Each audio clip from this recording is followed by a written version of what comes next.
equipment to be found. Technological changes in our economy are making it increasingly difficult for the unskilled to obtain employment. When the census was taken in 1950, one process required 4,500 men. In 1960, that same process was done with 50 men and a computer. By 1970, the number of workers in technical and professional jobs increased by 40%.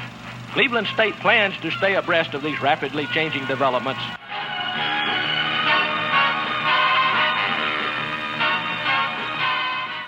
As you can see, we're trying to stay ahead of the curve ever since 1968. But I'm going to introduce to you initially two faculty members and then a third who have really taken to heart the use of this technology and how it will improve their performance and as well as the performance of our students, therefore leading to more completions. The first individual I will introduce you met yesterday. Matt Tolbert was the faculty member who sat here on the board, and so I'm not going to do any further comments about Matt. The second faculty member who will be here on the stage is Mark McLeod. Mark is an assistant art professor here at Cleveland State, been here for 6 years. He has been awarded 12 grants, raised over $22,000 to send 25 students to New York City art galleries, and has established an on-campus gallery for student exhibitions and created an all-inclusive art department website, which has allowed for the elimination of expensive textbooks in the studio courses. Matt, Mark. Thank you, Dr. Height, and good morning to you all. Mark and I would like to talk to you a little bit this morning about the online and mobilization technology that we're using in our classroom to engage students.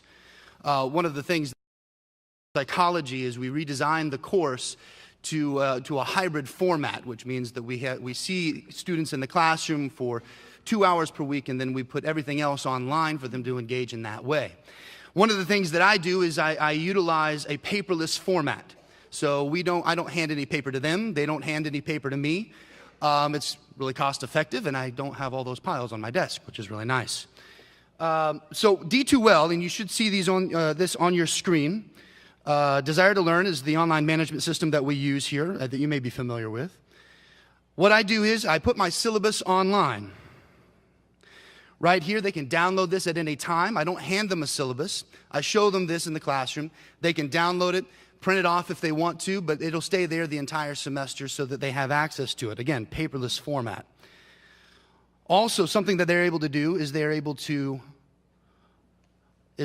check their grades throughout the semester.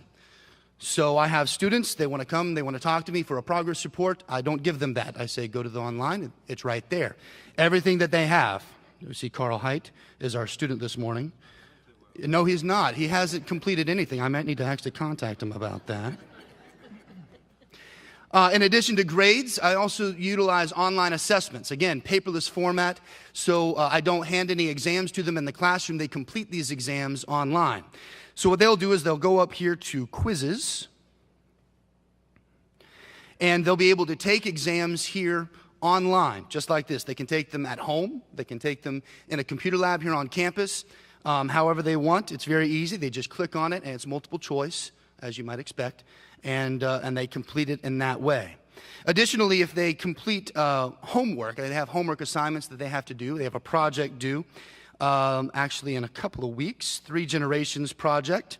They will complete that project. They'll write it on their computer, save it to a disk, and then they can upload it to the site.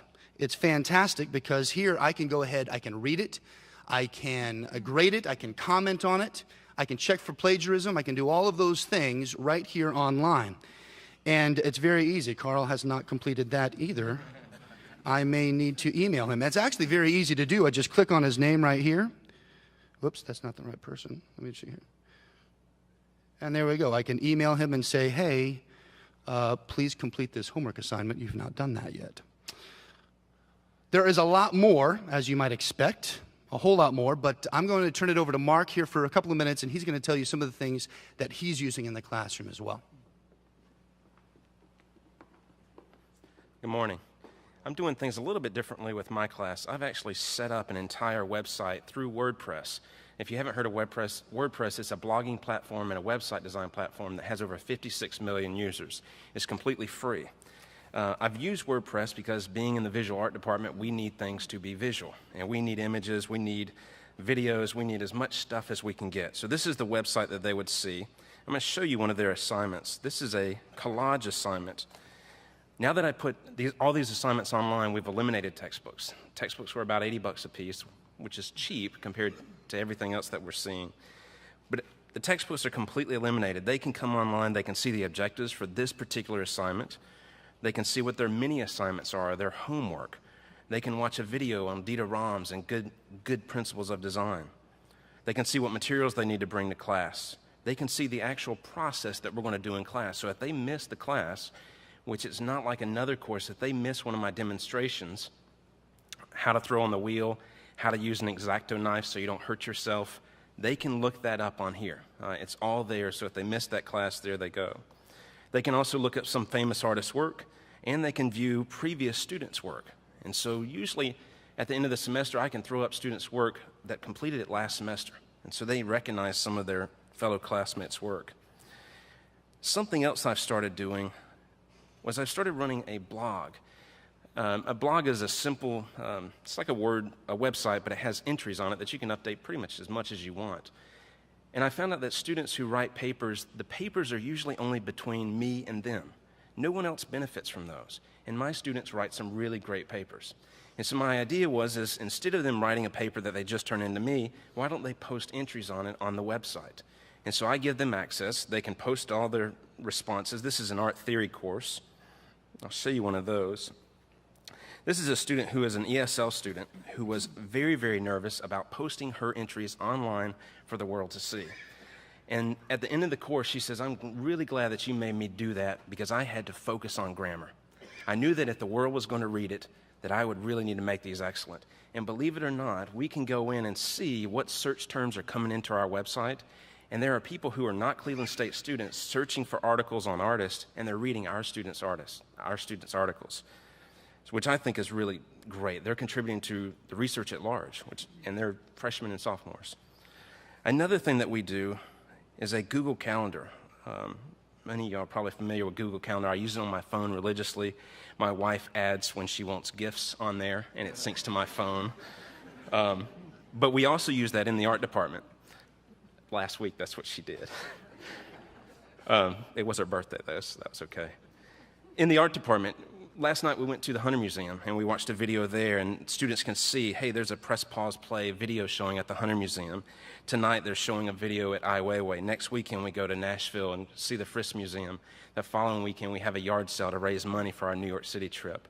But then I also put all what we're going to be doing in class on this website or through the Google Calendar. If they subscribe to it on their phone, it pushes to their phone. And so if I make a change or push a test back, it will pop up on their phone, this date has been moved, which I think is excellent. That's entirely free as well. I want to show you another Google product I've been using in the classroom, and that's Google Drive. It used to be called Google Documents. When we had all the tornadoes coming through, I was in the middle of working on a grant, and we lost power right when I was working on the grant. And I was pretty upset. And then I realized I'm using Google Documents, which means that it syncs and it saves automatically. I could just go to another computer. I could go to Denny's, pull it up on my laptop, use their Wi-Fi, and it's there. There's no saving. There's none of that needs to be done. So one of the things that we started doing is I said, well, how can I use this with students? These are some students. They share a folder with me. I'm going to show you one of their papers. So this student has already started working on her paper. It's due Monday. And she started working on the Great Pyramids of Egypt at Giza. I can go in. She started working on it. I can edit it. I can make comments. As soon as she starts writing, I make comments on it. And so instead of them turning in the paper at the very end and getting a grade and getting feedback then, I can go ahead and correct it now. And I think that's a huge, huge advantage with them. They can see the changes that they need to make immediately. The other thing that we started doing in class, and this is also brand new, are using shared notes. I allow students to bring iPads and laptops to class, and a lot of them will take notes or sleep in some cases. It's an 8 a.m. class, so I can't blame them. But the last class, we broke up into discussion groups. And as we're going through, we were talking about all these sections of the chapter, and I had this on the projector, and I looked up, and there were 8 different cursors in different colors moving on the notes at one time, because they were all logged in and sharing these notes and taking notes. This is the notes that they took. We talked about ancient Greece last class. They took all these notes. The other cool thing is that I made a spelling mistake, and one of my students fixed it, right then and there. So that's Google Notes, Google Documents, and also Google Calendar. I'm going to turn this back over to Matthew. He's going to show us a video, an ebook, and one of the podcasts that he's been working on. One of the terms that's being talked about and floated around is something called flipping the classroom. It's where you take your lecture content and you put it online to engage students there, and then use your classroom time for critical thinking activities and discussions and things like that. And so this is something that we're hoping to do here in the future. And what we've done is we've created a video that is talking about some of the more difficult topics in psychology, and this is just one video that we've done here, and I'll show you a portion of that, as well as recorded a podcast of an interview with me and another instructor on one of the modules of our textbook, so that they can read the textbook, and that's great, but they can also hear our views on how the textbook is going. So let me go ahead over here to the video, which was moved. I'll just play just a short portion of this.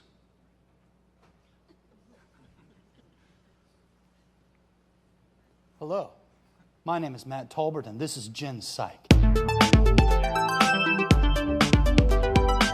Today we're going to be talking about Ivan Pavlov.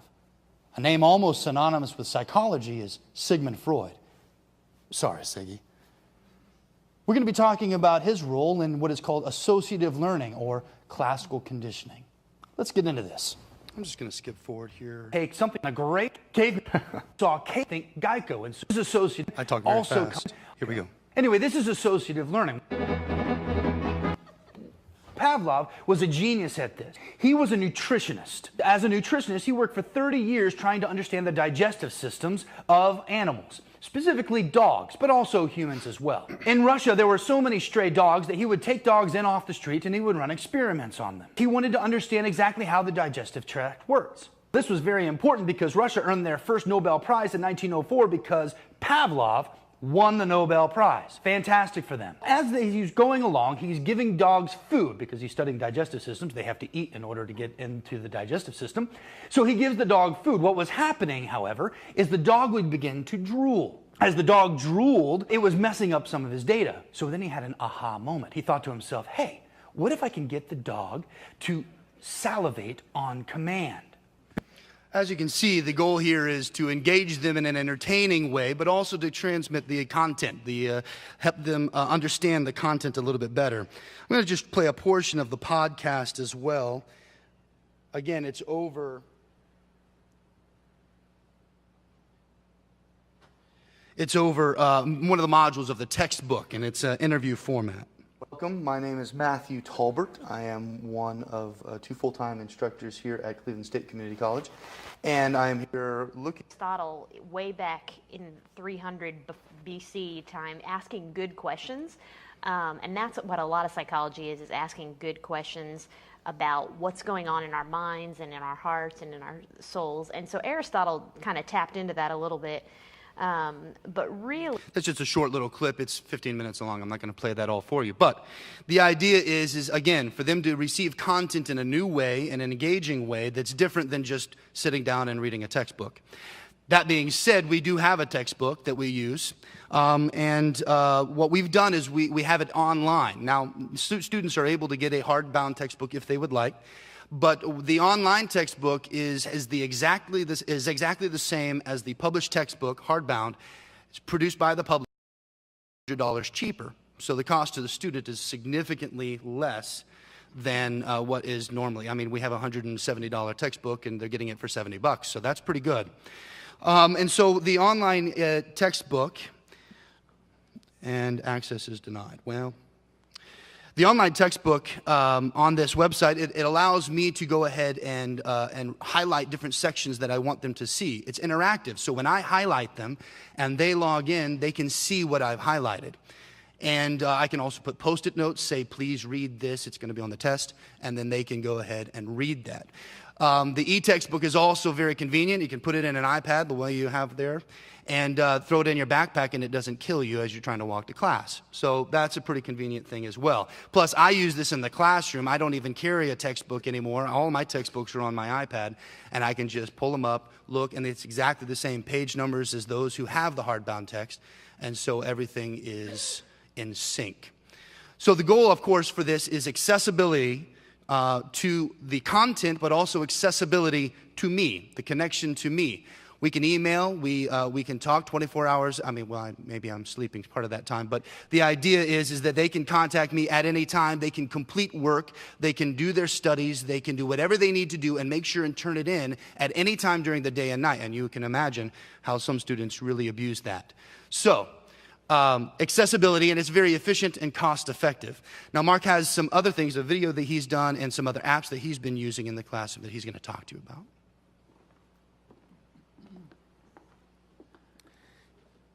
Matthew uses the e-textbook that's provided by the author, and if you've played around with the iPad, they also produce their own iBooks. It's called iBooks Author, which if you have a Mac desktop, you can produce your own books for free, completely for free. And then you can upload them to the App Store and all that good stuff and sell them, or you can not charge at all. I go to New York City every spring break, take a bunch of students with me, and so I want you to imagine 8 college students in a van for 16 hours. Okay? Their 5th bag of Doritos, they stink, and I had to figure out, what can I do with these students? They don't like my music, I don't like theirs. And so I had to figure out, what can I do? I've got a captive audience for 16 hours. What I found out is that we'll get to New York and we'll go to the Met or we'll go to the Guggenheim, and I'm really, really excited about some of the work, and I'm trying to infuse some of this enthusiasm into them, and they think I'm crazy because they don't know as much as I want them to know yet. And so, for this last trip that we did in 2012, I created a book. This is a Metropolitan Museum of Art. I created the book. It took me about an hour and a half to create the entire thing. They can flip through. They can see the floor plan so they do not get lost. If you've ever been to the Met, it's very easy to get lost. They can see what exhibitions are going to be on view there. They can read a little bit about each one. They can see Jackson Pollock's images and try to figure out why this particular painting is worth over $100 million. They can also read a little bit about each image. They can flip over and they can say, well, what is this Nkizi Nkondi figure, this magical African figure? They can touch that, figure out, well, why are there nails embedded into it? And it will actually show a little piece of text that explains that. Why is there a missing beard? I'll explain that as well. They can also watch videos. This is a video about Degas ballerinas from the Met. And so they can load that up and watch that in the classroom, in the van. Spellbinding stories to tell. This has been great, and one of the things that we want to do next semester is reintroduce the textbook back into my studio courses, but basically take our website and do it as a book. So if they do happen to have an iPad, if they have a Kindle, they can download this and it's with them at all times. One of the other pieces or apps that I like to use is what's called Paper, and there are hundreds of thousands of these applications that can be used. But I found out that my students usually have critiques on Monday. I give them a weekend to work and be there in the studio all week, and they'll be working on something and wish that they had my feedback. And so I tell them, you can take a photo of it with your phone, email it to me, I can pull it up on here, see their image, and then I can make corrections. Say something like, hey, you need to move this head over here, let's shift this border, move this over, change this color here, save it, and email it back to them. And so that has really changed how I interact with them. If I mess it up, I can just rewind it and erase all my changes. The last application that I want to show you is something that we learned about over the summer. A couple of us took classes on how to use iBooks and iMovie. iMovie is one of the most, it's intuitive, it's really, really simple, but it's an incredibly advanced editing suite for video. I was tasked with creating a video of one of my students using technology in the classroom, and I simply did not have time. I had 2 studio courses, which are 6 hours of teaching for one day. And I said, Tiffany, I cannot do this. I don't have time. Can you do it? She said, I've never used an iPad. I've never used iMovie. I said, here's how you shoot video. Here's how you do some simple edits. Take it and run with it. And that's exactly what she did.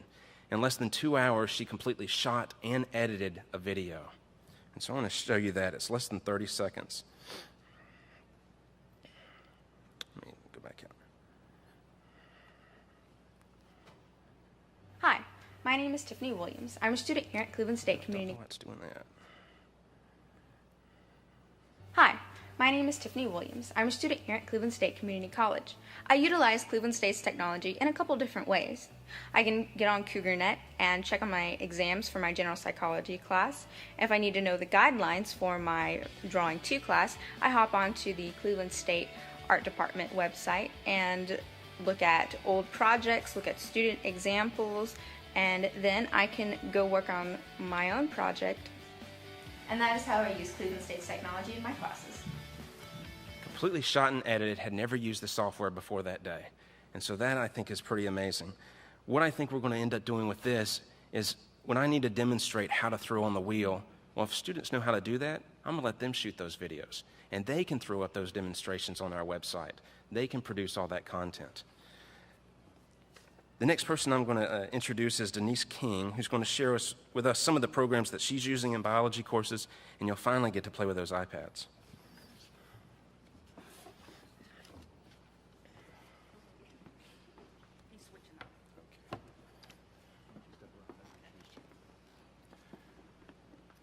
While Denise is setting up, let me introduce Denise. Denise has been with Cleveland State for 18 years.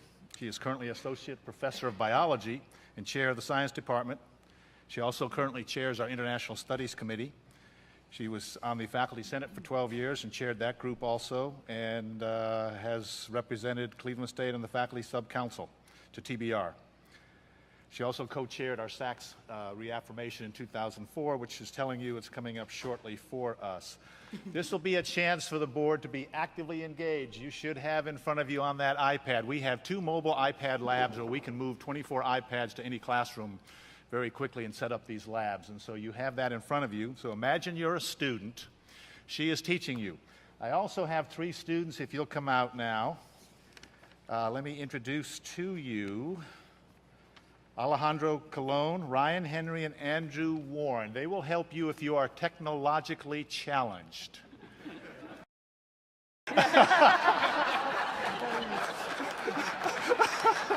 Yes. Please do raise your hand if you need to be assisted. Now, Regent Griscom has volunteered. The screen that you will see here down on the floor is Tom's screen. So he'll be the lucky one to understand a little bit of what Denise will be teaching you about biology. Thank you very much. First, I would like to show you a couple of things that I'm actually doing in the classroom with my school-issued iPad. And if we could switch over to my iPad view, thank you. This is an app that allows me to project onto our monitors in the classroom the figures that are. I'm a visual learner. I need to draw on things. I need them to be able to see exactly what it is I'm talking about. So with this app, I can actually show them exactly what it is I want them to know. Okay. Etc. I can change colors. I can move to the next one. If I need a board just to do my own writing, I can do that. And it has been an extremely effective tool for me to use in the classroom. Another one that we have that we're using, and this is more on their personal devices, it is a clicker app that goes along with the clicker system that we use in the classroom, a personal response system.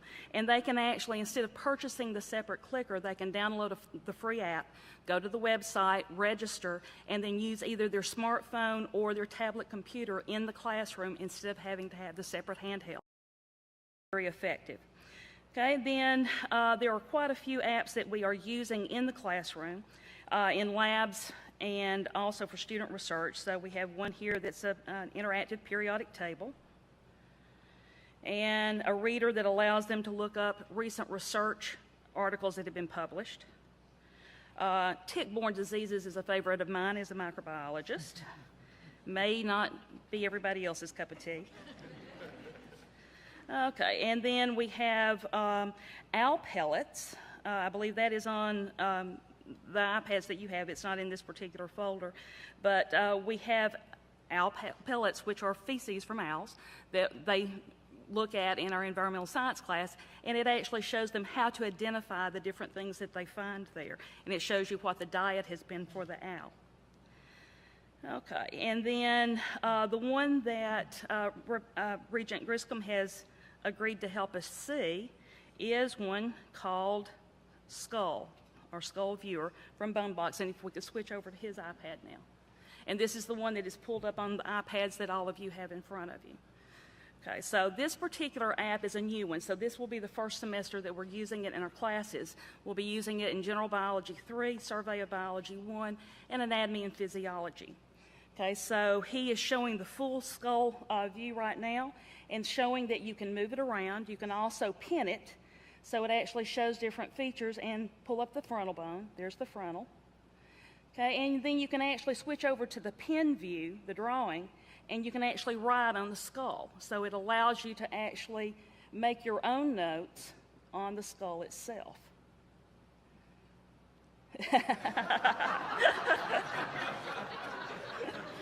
Oh. Unfortunately, sometimes that is true. Okay. Okay, it allows you to spin the skull itself. Then you can also go to different views. So if you would pull up first the colorized view of the full skull, that's showing you how you can color code, and this is very good for visual learners. It allows them to associate colors, and when they're trying to recall the information, it pulls back up in their mind as they're trying to answer questions. Okay, then go to left cross section and spin it. Okay, and can you show us first the labels,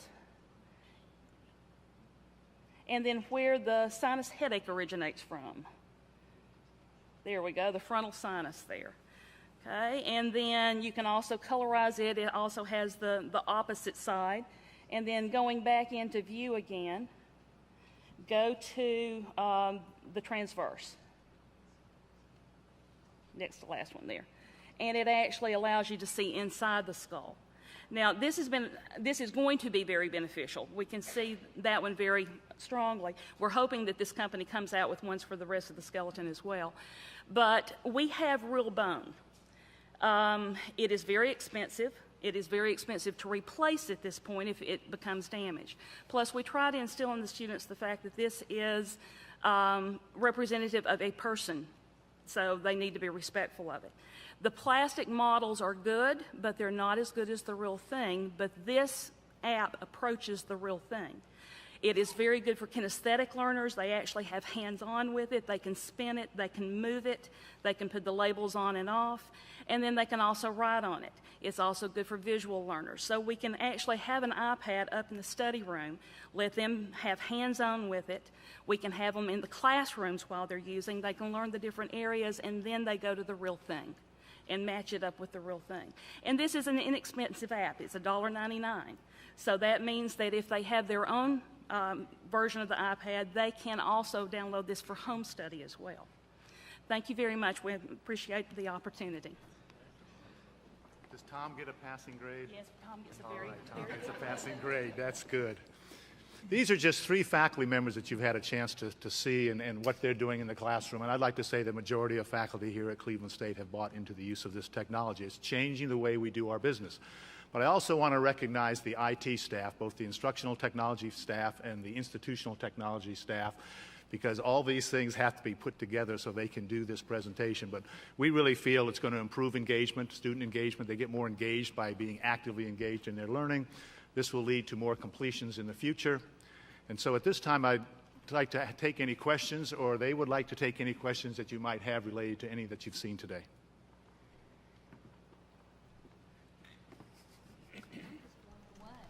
I don't have a question other than when can I go back to school?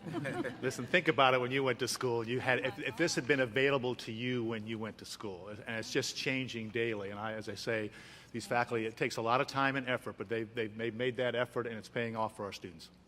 Thank you very much. Oh. Tom. Do you use this in your online courses as well? I mean, what we've seen here sounds like these are classes that you're teaching on campus here at Cleveland State. Have you now moved this into online as well? Yes. Using this type of technology? Well, yes, for the most part. I think that some of us have. I don't teach any strictly online courses myself, but the other instructor in psychology does. And she has an iPad, and she uses it, again, for connection to the students and that sort of thing. Okay. I think it varies, just as they learn more about, in other words, the apps are out there. And as I say, I'll address Robbie Melton again. She keeps us informed in terms of the changes that are coming, and the faculty here and staff have really jumped on it, so I've been very fortunate. Thank you. Thank you. Thank you, Carl.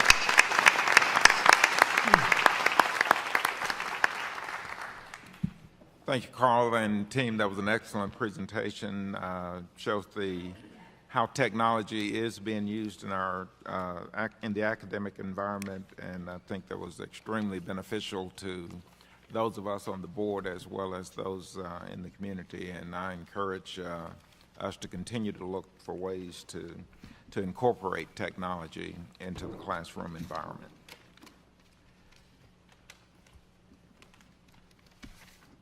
Having completed that portion of the presentation, we will now move into the actual September quarterly meeting of the Tennessee Board of Regents. As part of that, or at least let me again give thanks to Carl and his team for the excellent hospitality that has been extended to all of us here. The dinner last night was excellent. The entertainment was great. And Dr. Hyde, as we've shared, we realize that a number of individuals have helped to make last night, yesterday, and today's activities successful, up to and including the team that we have in the Board of Regents Central Office, and I appreciate their help and support in preparing for this gathering. And I do want to talk with you a little later, Carl, and see what's your secret as it relates to getting the local press to become your PR agent. Those were excellent articles and editorials in the local newspaper regarding the contributions that Cleveland State Community College is making here in this area. And I commend you for the work that you are doing, as well as other TTC Athens and other TBR institutions around the entire state. I also want to recognize and thank the student and faculty representatives who participated in our committee meetings yesterday. Mr. Matthew Tolbert, who was here and participated this morning, Ms. Alicia Durham, Mr. Louis Turpin, and Mr. Dusty Sadler. If you are in the audience, if you'd raise your hand so that others who might not have gotten a chance to see you yesterday can see you. Thank you.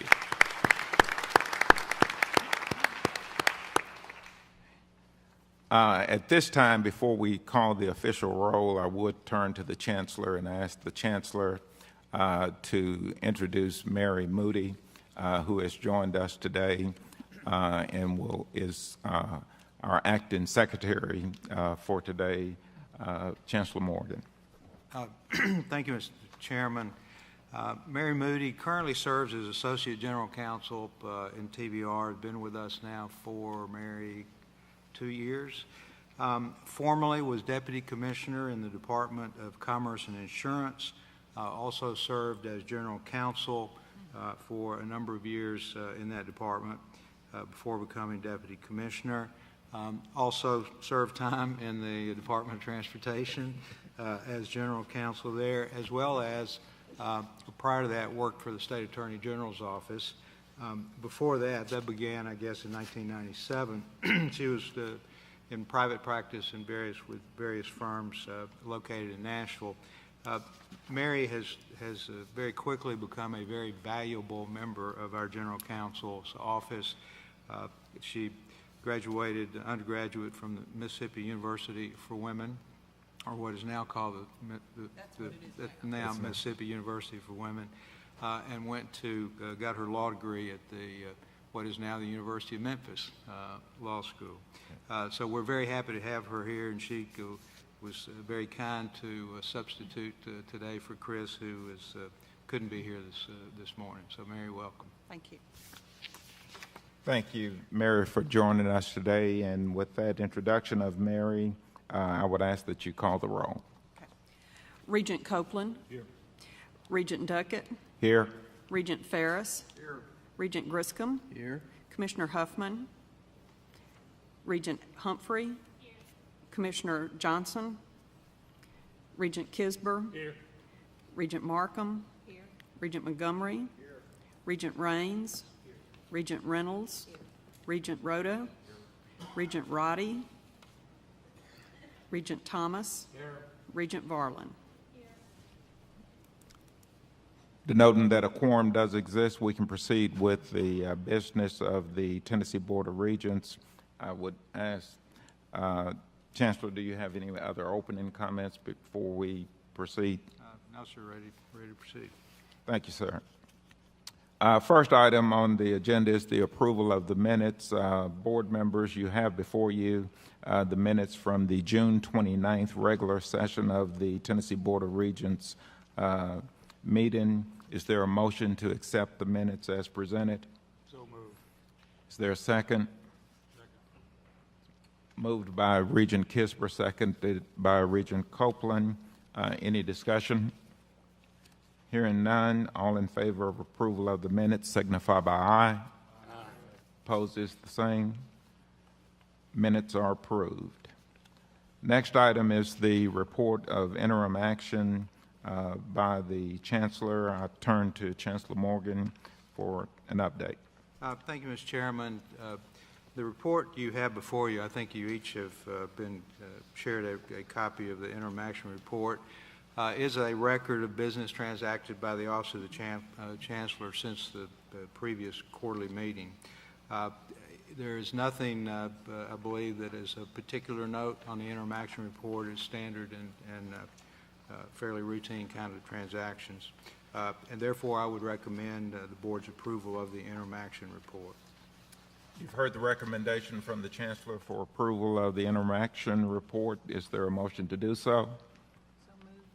Moved by Regent Markham, second by Regent Griscom. Any discussion? Hearing or seeing none, all in favor of acceptance of the report of interim action signify by aye. Opposed is the same sign. Interim action report is approved. We now move to report of the committees. All members should have received copies of the minutes from yesterday's meetings.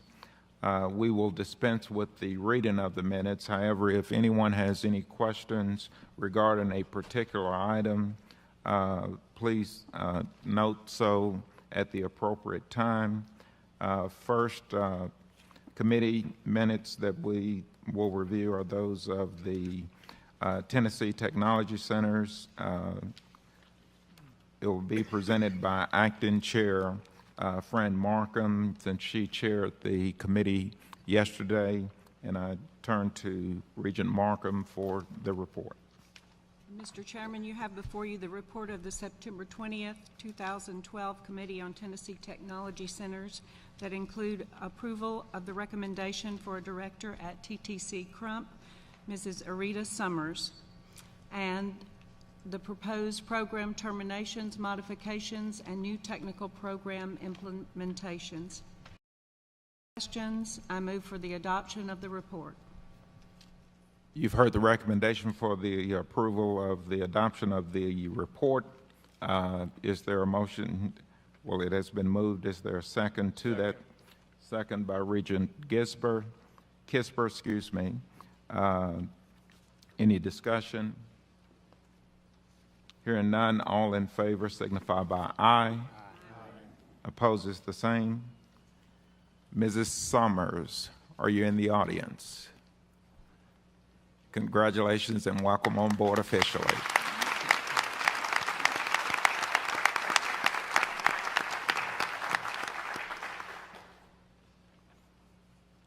Our next item is the minutes of the Academic Policies and Programs Committee. Regent Thomas chairs that committee, and I would turn to Regent Thomas at this time to address the board. Mr. Chairman, you have before you the report of the September 20th, 2012 Committee on Academic Policies and Programs that includes 1, revision to TBR Policy 2.01, requirements and degree requirements, and 2, approval of the proposed new degree program from Volunteer State Community College, and 3, an informational report on the 2012 fall enrollment presented by Chancellor Morgan. Pending any questions, I move for the adoption of the report.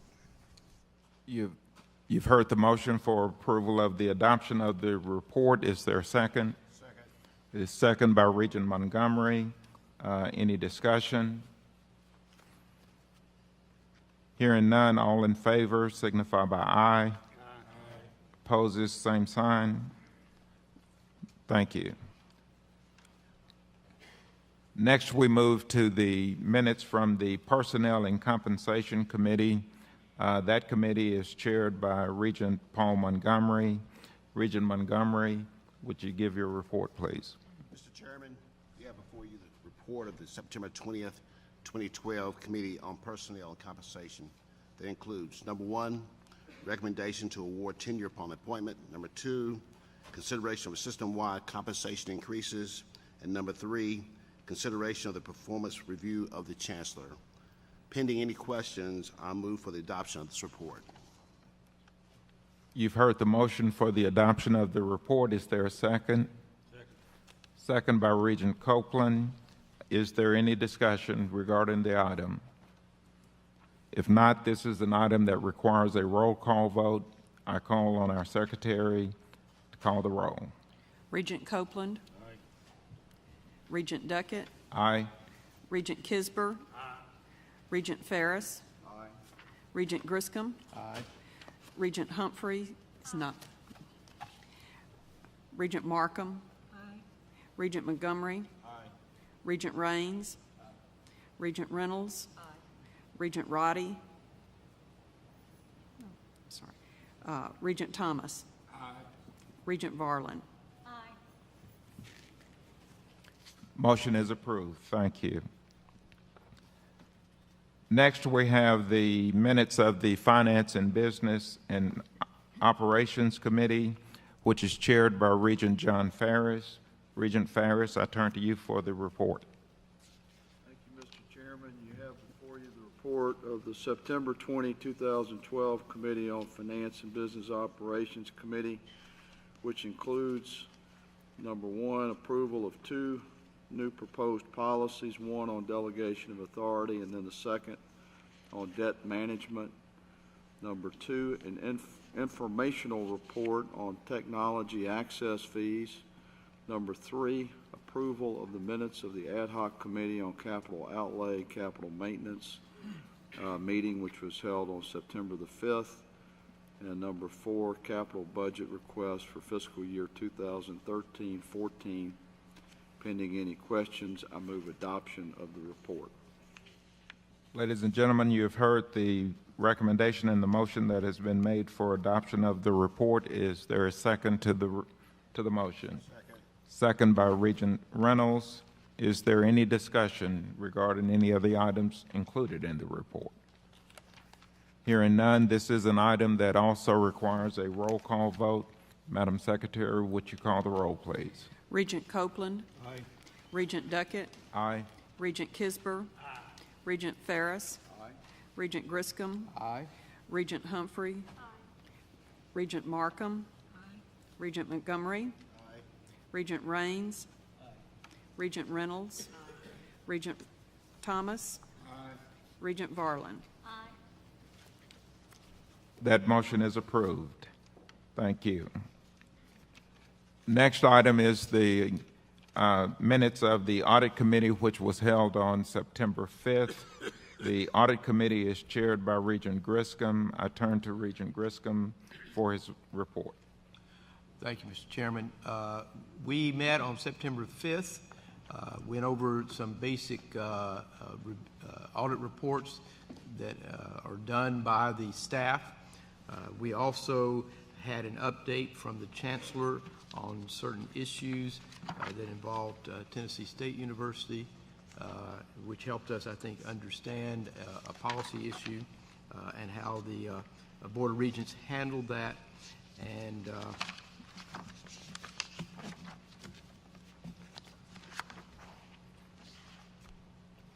And we finished with the internal audit year-end status reports for the fiscal year 2012. I'm happy to report that what we are seeing is a lot of the cases that have come before us in the audit committee are now being closed out in a very timely fashion, and that's, I think that's a major step forward. So, Mr. Chairman, that's my report, and pending any questions, I would move its adoption. Thank you, Regent Griscom. You've heard the motion for the approval of the report and minutes from the Audit Committee, which was held on September 5th. Is there a second to that motion? Second. Second by Regent Reynolds. Are there any questions? Hearing none, this item we can have a voice vote on. As such, all in favor of approval of the minutes signify by aye. Aye. Opposes, same sign. Thank you. The minutes are approved for the Audit Committee of September 5th. Now we turn to the report on the Regents Award in Excellence in Philanthropy, and I call on Regent Reynolds for that report. Thank you. I'm really delighted to have a chance to highlight our April presentation by the Chancellor of the Regents Award for Excellence in Philanthropy, which was given to Hemlock Semiconductor in Clarksville, Tennessee. Hemlock is a manufacturer of polysilicon materials and technology, and I would be remiss if I did not add that Tennessee has been fortunate to attract two of these companies, one not too far from where we're sitting today and under construction, and that's Fokker, and we wholeheartedly welcome them to this community as well. Hemlock was nominated by President Tim Hall at Austin Peay. And this is a perfect example of a company that in only 4 short years has already had a tremendous impact on the local community. Hemlock has partnered with the Clarksville school system, with the Imagination Library, and a variety of other community programs. But importantly, Hemlock chose to partner with our own Austin Peay State University to make Clarksville and Montgomery County an even stronger community in the years to come. Hemlock has embraced Austin Peay, where hopefully we found a mutually beneficial relationship in Austin Peay's Chemical Engineering Technology program, as we work in turn to help train potential employees for Hemlock. In 2009, Austin Peay began construction on a new state-of-the-art building to house the Chemical Technology program. Hemlock purchased $2 million worth of laboratory equipment for that building, and therefore became one of the largest single monetary gifts in the history of Austin Peay. So speaking on behalf of the board, we're delighted to have such a great corporate citizen in Hemlock here in Tennessee and in the Clarksville community in particular. And for further comments, I'd love to ask President Hall to the podium to give us a little additional background. While he's coming up, I'll also add that I've had the chance to tour the site with Terry Strange, who's pictured there with Chancellor Morgan. Terry's been the site manager at the plant. He's a tremendous individual, understands the importance of community, and again, I'm on both a personal and a professional note here for the Board of Regents. This is a tremendous award. So, President Hall, please add some further context for us. Regent Reynolds, Vice Chairman Duckett, Chancellor Morgan, and other members of the Board of Regents. Since the fall of 2008, when Hemlock Semiconductor announced its intent to build a polysilicon plant in Clarksville, Tennessee, it's really hard to imagine that they haven't been there always. They've been so dedicated to engaging with the community and and working with the leadership of that community to make the community a better place. The employees of Hemlock Semiconductor are our neighbors. Its executives, especially plant manager Terry Strange, have plunged into the life of the community and taking leadership roles in trying to address many of the issues that we face in that community, from education to economic development.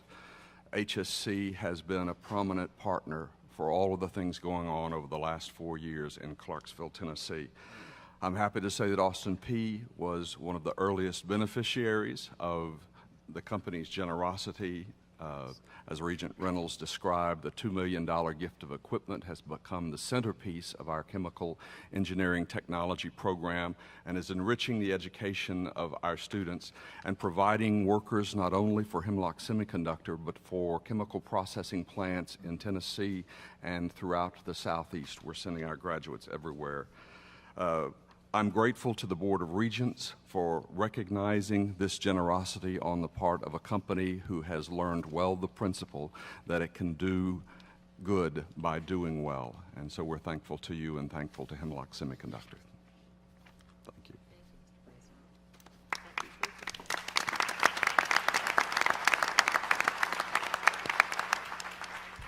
concludes my report. Thank you, Mr. Chairman.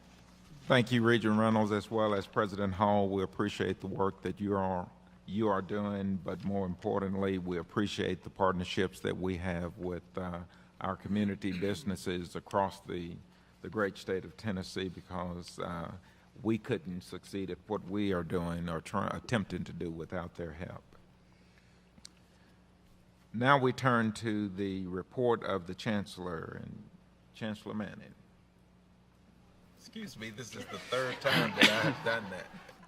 I apologize. It's not a problem. Mr. Chairman, thank you, and I'll make a few kind of preliminary remarks and then introduce Dr. Nichols and Wendy Thompson here in just a moment for presentations. Kind of in keeping with the pattern that I've set so far, as I've found that my remarks go much better if I don't make many and rely on others to present to you, so we'll do that again today. But I do want to mention just a couple things to you by way of update. I think, as you all know, the governor has completed his first phase of his review of higher education and thinking about what state policy ought to be, particularly around the idea of bringing higher education and business and industry closer together to make sure that insofar as practical, we are focused on providing programming, training opportunities, educational curriculum that fits with what the economy needs in terms of employment and economic growth in the state. He had seven, I believe that's right, Rich, seven sessions across the state. Our institutions, as well as some of the institutions of the other system, but our institutions are very prominent in those conversations in terms of location, but participation. I think in every case, we had folks from our system, from the technology centers, community colleges, and universities engaged in that conversation with the governor and business folks that he assembled. I think it's a work in progress. I think the administration honestly is thinking about these issues and trying to learn as much as they can, and then will engage us. And in fact, there's already some conversation going on about the continuing discussion with us and involving us in a further conversation that would begin to identify perhaps practical solutions for the governor to either implement, bring forward to us, or bring forward in legislation. Kind of the short story there is that employers seem to be pleased with the products that we produce. They just want us to produce more of them. And that is consistent with where we have been over the last 2 years now with the Complete College Tennessee Act and our focus on completions and credentials and raising education attainment level Tennesseans. So as I've mentioned to you before, it's a good thing for the governor of the state of Tennessee to be interested in higher education. I think we will see continuation and very much a forward movement of building on the work that we have been doing. I think the governor is committed to that work, but I think he also has a strong interest in making sure that we continue to progress. So that's just a brief report. And I will mention one other thing. I was in Regent Reynolds' old stomping grounds in the last couple of weeks. I had the opportunity to testify to the U.S. Senate Committee on Health, Education, Labor, and Pensions, and participate as a member of a panel of four around the topic of college affordability. Governor Lamar Alexander, Senator Alexander, is on that committee, and I think based on a conversation that he and I had at the Austin Peay commencement back in the spring, Senator Alexander got very interested in the complete college agenda and also in the outcome-based formula. And I think that conversation probably led to me being invited to come and visit with that committee to talk about that, because that's what they were interested in hearing from me, was really about complete college and about the outcome-based formula. It was a good discussion. It was fun to do. It was kind of interesting to be there, and the setting was pretty awesome. But I will tell you, and probably should say this, but Al Franken, Senator Franken, is on that committee. And it was extraordinarily difficult to sit there and to kind of look at Senator Franken and think about all the skits he had done and all the comedy things that I had seen him and not smile. And so it was that was an interesting aspect of the experience. But I think it went reasonably well. It was fun. There was a lot of interest in what we're doing in Tennessee, and that's the bottom line. Is that we continue to be regarded across the country as a state where innovation is taking place, where the focus is on the right things, and people are expecting us to continue to improve. So the hard work that Rich and THEC and UT and this system has done, I think continues to be an example for the country. Rhone State search is almost done. I think here in the very near future, we will be in a position to move forward on that. Since y'all have already adopted the evaluation of the chancellor, I guess I can confess that the only reason it's not done already is just because I hadn't done what I needed to do. So, but I got 2 years to fix that.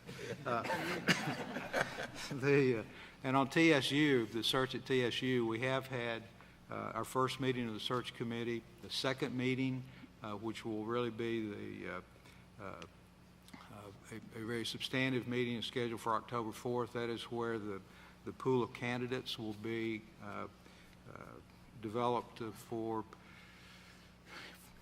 first round interviews, which will occur a week or two following that meeting. So far, we have a really strong pool of candidates. There's somewhere, I didn't count yesterday, I probably should have, but I think somewhere between 50 and 60 applications from folks who meet the criteria within the job announcement. Hadn't gone through all those yet. It'll take a while to do that, but the search firm, I believe, is very pleased with the quality of the pool, and that pool will probably continue to grow until the actual meeting date when we go through the process of selecting those for interviews. So that is on track. I think we're under the chairmanship of Regent Duckett. I think that committee is going to produce a really good result for TSU and for the system when all is said and done. Any questions about any of that? I'd like to introduce Warren Nichols, ask him to come to the podium. Dr. Nichols, as all of you know, has now been with us for I guess about a year in his current role, something like that, I guess, Warren, as Vice Chancellor for Community Colleges, and is doing an excellent job at moving us toward our goal of a comprehensive community college system. That was part of the Complete College Act. It is the expectation that we'll move in that direction, and we're moving in that direction. Today, though, Dr. Nichols is going to present some information from a report that I think you each have in front of you, Reclaiming the American Dream, Community Colleges and the Nation's Future. Warren, if you would. Thank you, Chairman Duckett, Chancellor Morgan, members of the board. I'm sitting here looking at an iPad that still has that skull up, so it's a little bit distracting, isn't it? You can turn it around so it's not. The reason we're here this morning is actually I'd like to speak about this, and then if okay, to go off agenda, talk about a grant that we were just awarded as well. So if I can, I'll speak to both of those very quickly. There's again, as the Chancellor mentioned, there's a report in front of you from the American Association of Community Colleges. And basically, what this is about is the American Association of Community Colleges is a national organization representing and advocating on behalf of community colleges nationwide. If you wish, you can turn in in this handout I gave you to the V111, page 8, and for your benefit and for the benefit of those listening in the audience, I would like to read just one paragraph. Despite these historic successes and amidst serious contemporary challenges, community colleges need to be redesigned for new times. What we find today are student success rates that are unacceptably low, employment preparation that is inadequately connected to job market needs, and disconnects in transitions between high schools, community colleges, and baccalaureate institutions. Community colleges, historically underfunded, also have been financed in ways that encourage enrollment growth, though frequently without adequately supporting that growth and largely without incentives for promoting student success. These conditions hinder middle-class students and have a devastating effect on low-income students and students of color, those often in greatest need of what community colleges have to offer. Now, ladies and gentlemen, that is a review, an indictment, a critical analysis, if you will, of the state of community colleges throughout the nation. What's interesting is you could literally have taken any or all of this report and translated it to the state of Tennessee and our community colleges as well. We are at that point in our nation where President Obama, our governors, our regents expect more from community colleges than we have delivered in the past. We are here to let you know that in the state of Tennessee, we have actually, since the Complete College Act of 2010, have been working on these very challenges. And what I want to do today is not to gloss over, because these are very important and significant challenges we face. But I did want to alert you and let you know how Tennessee is responding to these challenges, and the foresight actually that our legislators, our governor, and our regents, and our TBR staff, presidents, and their staff have been working on solving these problems. So again, this PowerPoint that you have in front of you, and I'm going to try not to go through, I'm going to try to go through this very, very quickly. Certainly will entertain any concerns, questions, or discussions. Again, a little bit of description about the AACC, what it is and what it does. And then the report you have identifies the things that we have found difficult or problematic for community colleges and recommendations for solutions. And the report actually breaks it down into 3 R's. The redesign of the educational experience, reinventing the institutional role, community colleges, and resetting the system. In other words, what do we do going forward? Well, the recommendations, as you go through that report, you'll find those. These are just a few of many.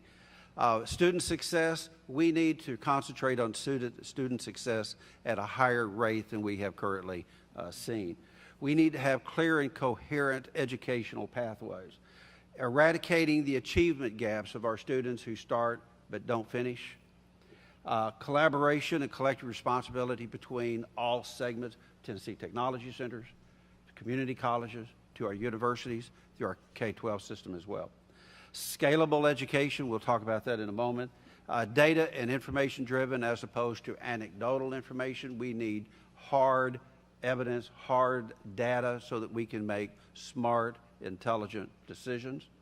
Funding based upon enrollment and performance and student success. And again, these were the national targets for the AACC. So what has Tennessee done in response to these nationwide concerns? Well, under the increased completion rates by 50%, what are we doing? We, the Board of Regents, the state of Tennessee, we have created the Tennessee Transfer Pathways and dual admissions. We are promoting the transfer across the post-secondary. We have the reverse articulation that you've heard a little bit about and we're going to continue working on. Along with the new bill that's going to work with us with dual enrollment, dual credit, getting more interactive and more active with our high schools as well. Credentials for the 30-plus hours, we have built the General Education Certificate, which is designed to give those students who have completed the general education requirements for a university transfer to assist them, to give them some recognition of that, and then to have that block transferring forward into the university setting. Another recommendation was improving college readiness rates. What have we done in that area? Well, we have redesigned developmental education, the A100 guidelines that you've heard so much about, the Emporium model, the embedded, not only at the community colleges, but at the universities as well. In collaborating on and implementing the Common Core, the Teacher Quality Initiative that Academic Affairs has led. Improving connections and channels for K-12. Again, we have the dual enrollment study that is currently underway. We have the CTE for technical education, that dual enrollment that's currently underway. And then we have, again, this bill that was passed in the last legislative session, working with between us and our high schools for dual enrollment. Closing the American skills gap, we have stackable credentials. We are increasing the number of certificates at the community college. Actually, we have been so successful at increasing the certificates that we're now going to have to take a second look to make sure that all of the certificates that we are creating have market-driven economic value to them. We believe they do, but we're going to take a second double check just to make sure, especially to make sure that Dr. Rhoda's concerns are well addressed.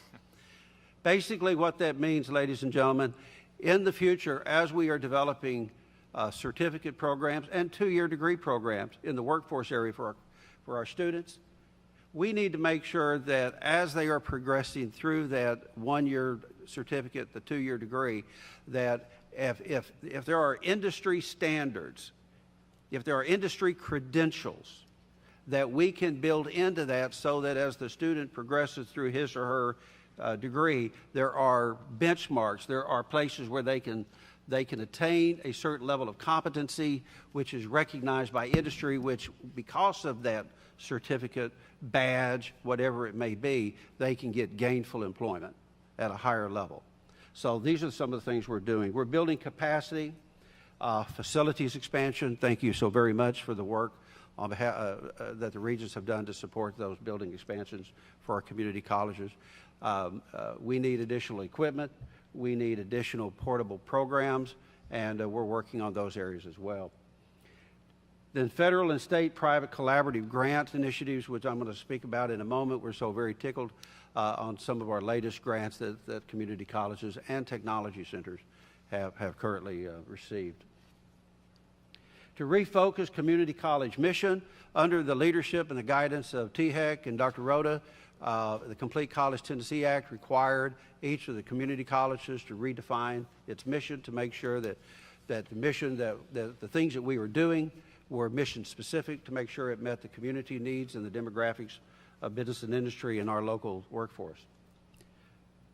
We have created, again, THEC has been instrumental in helping lead the work in PLA, which is called Prior Learning Assessments, where students who have demonstrated job skills or demonstrated competency in a certain area, that instead of them taking a course and repeating, we can give them credit for to help us keep moving forward with our degrees completion. collegefortennessee.org, reverse articulation. So there are things that we are doing as community colleges within this system that are addressing the nation's needs and concerns. And then under the established venues and protocols, the complete college academies that the Chancellor has reported on numerous occasions, where our colleges, universities come together as teams to work on solving particular issues and concerns specific to their institutions. And then recommendation 5, cross-institutional support structures. The complete delivery unit report that Vice Chancellor Whitney Thompson is leading for us, and the TBR data recovery and repository. And then strengthening credentials through the THEC performance funding accreditation requirement. And again, remember, in today's world, we are now performance funding based upon student success and not enrollment. And so, and again, we are the only college or the only system in the United States that is now 100% performance-based funding, state support. So it's a big move for us. And then recommendation 6, target public and private investments through the Office of Community Colleges. We're working on that. I mentioned about the stackable certificates a moment ago. The TTCs, Tennessee Transfer Pathways, the PLA, reverse articulation. All of these issues, ladies and gentlemen, are things that state of Tennessee, Tennessee's community colleges, the Board of Regents, have undertaken to address the needs of community colleges, to make our community colleges a better place for student success. And we are so very, very proud. I am so very, very proud of all the hard work of all of our community college people. And so that's going to conclude those comments. Last thing I want to mention is just as I go across the nation and talk to our colleagues across the entire nation, Tennessee is always, always mentioned in those conversations. What are you doing with performance funding? What are you doing with the transfer, the articulation of credits from the colleges to the universities? What are you doing in working with the technology centers? Everything that we're doing, ladies and gentlemen, is active, it's proactive, it's positive, and it is resonating throughout the entire United States. So, again, I appreciate you giving me the chance to just give this report. So, thank you. Unless there are some questions, Chancellor, Chairman, I'd like to go directly to the next topic. At our last board meeting, I stood before you and gave a report that we had recently submitted a grant request to the federal government as it relates to health and technology programs. Well, I'm here today to tell you that we just received word earlier this week that those grants were funded, and we actually ended up with 3 grants totaling over $17 million for the community colleges and technology centers for Tennessee. I'm going to ask Dr. Gary Goff and people from Roane State to come forward in just a moment and have Gary kind of give you a very quick update of exactly what this grant entails. But before he does that, Gary's and Roane State were the lead institution on creating the grant for all of our community colleges and all of our technology centers combined. But in addition to that grant, we should take special pride in the fact that 2 of our other institutions also received grants at the same time. Chattanooga State Community College received an additional state grant of over $3 million, and Pellissippi State and the TTC at Murfreesboro, in collaboration with another state system, received a grant as well And their minimum amount that Pellissippi and TTC Murfreesboro will get will be, minimum will be $760,000. So community colleges and technology centers in Tennessee working together in conjunction have just gained over $17 million in grants for this state. So with that, Dr. Goff, would you come forward, please, sir, with your team?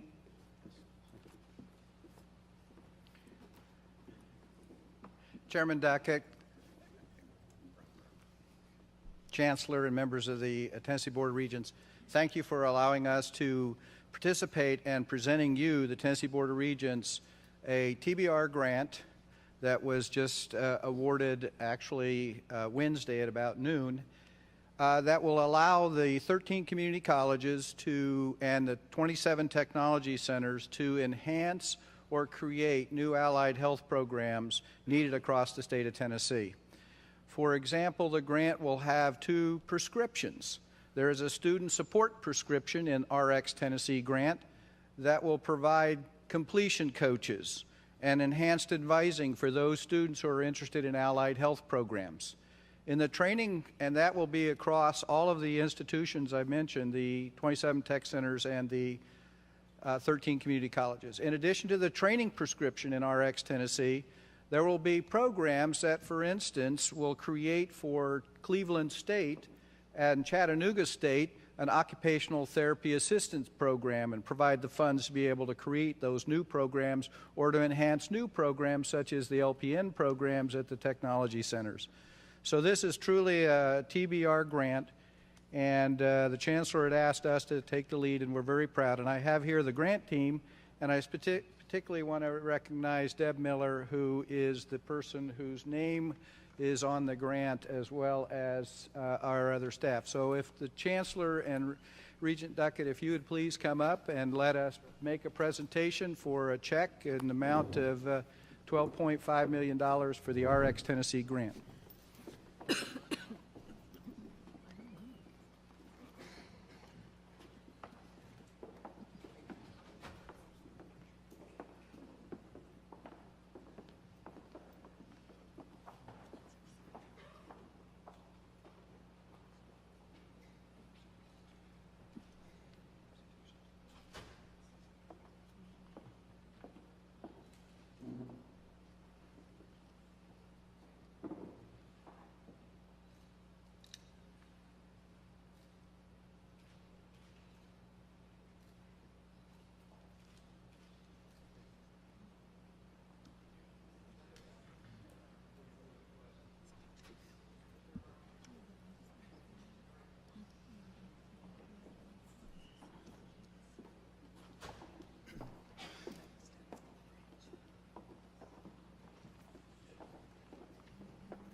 All right, Mr. Chairman, thank you very much, Dr. Nichols, Dr. Goff, and team. That really is fantastic.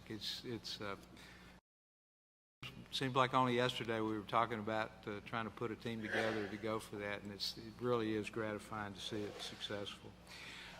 Next on the agenda is, as I've indicated now, I guess for the last 3 meetings, we're going to spend some time in each meeting with updates from the completion delivery unit and the activities and related activities that they're undertaking. So I'm very proud today to be able to recognize Vice Chancellor Wendy Thompson to come and give you an update. I move this technology out of the way. Regents, Chancellor, colleagues, thank you very much. As we proceed through our completion work and give you updates on progress, it's also our intention to give you an opportunity to learn about specific priority strategies that contribute to our success. And these presentations will be an opportunity for you to learn a little bit more, understand some of the work that's going on that contributes to increasing the number of credentials throughout the system. So the first part of this presentation will be an introduction to the Access to Success initiative. That's one of the initiatives underway that should have a significant impact on completion. And afterwards, you'll receive some updates on the presentation we gave to you at the June board meeting. We'll start by talking about the Access to Success initiative. It's one of the key strategies that we're going to be monitoring as we chart progress towards our 2025 completion goals. And Dr. Nichols gave an overview of the situation at community colleges nationally, and this initiative gets at many of those initiatives in Tennessee. The A2S initiative was launched in 2007 as a joint initiative of the National Association of Governing Boards and the Education Trust. These two organizations wanted to launch an initiative that would address and contribute to the big national goal of increasing the number of college graduates. And the Board of Regents joined this initiative in 2007 when it launched. To address this overall goal, the A2S initiative was created with higher education systems working on two objectives: increasing the number of graduates in their states and ensuring that the graduates are representative of the state's high school graduates. It's two categories of students: underrepresented minorities, or URMs, and those are identified as African American, Latino, and American Indians. And the second category is low income, which is identified as Pell eligible students. And why are we focusing on these groups? Looking at projected population growth through 2050, we see that our URM enrollment will likely increase, and we know that due to economic forces, our Pell eligible enrollment will likely do so as well. Here's what our system looks like now. These student groups represent a sizable portion of the system's overall student base. At community colleges, Pell eligible students make up over half of entering students, and more than a quarter of students are members of underrepresented minority groups. At universities, Pell eligible students represent almost half of entering students, while URMs represent more than a quarter of students. In order to make progress towards the overall goal of increasing the number of graduates by focusing on the targeted groups of students, the A2S system, which includes the TBR, committed to cutting access or success gaps between these groups of students and their counterparts in half by 2015.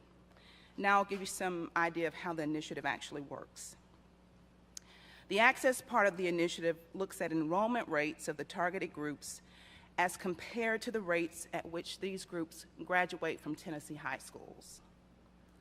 The success part of the initiative looks at whether these students succeed at the same rates as their counterparts. And success is defined differently at community colleges and universities. At community colleges, success is defined as transfers, certificates, and associate's degrees awarded within 4 years. At universities, success is defined as receipt of a bachelor's degree within 6 years. So here's a snapshot of the TBR system. Access gaps have been eliminated, which means that entering students match the demographics of exiting high school students.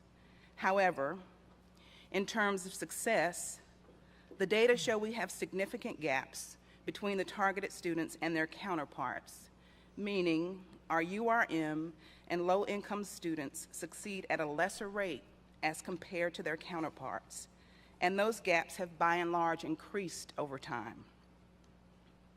Here's where we stand with each group of students in terms of success rates. For low-income freshmen in 2-year programs, our gap has remained relatively consistent over time. For low-income freshmen in 4-year programs, the gap has widened somewhat.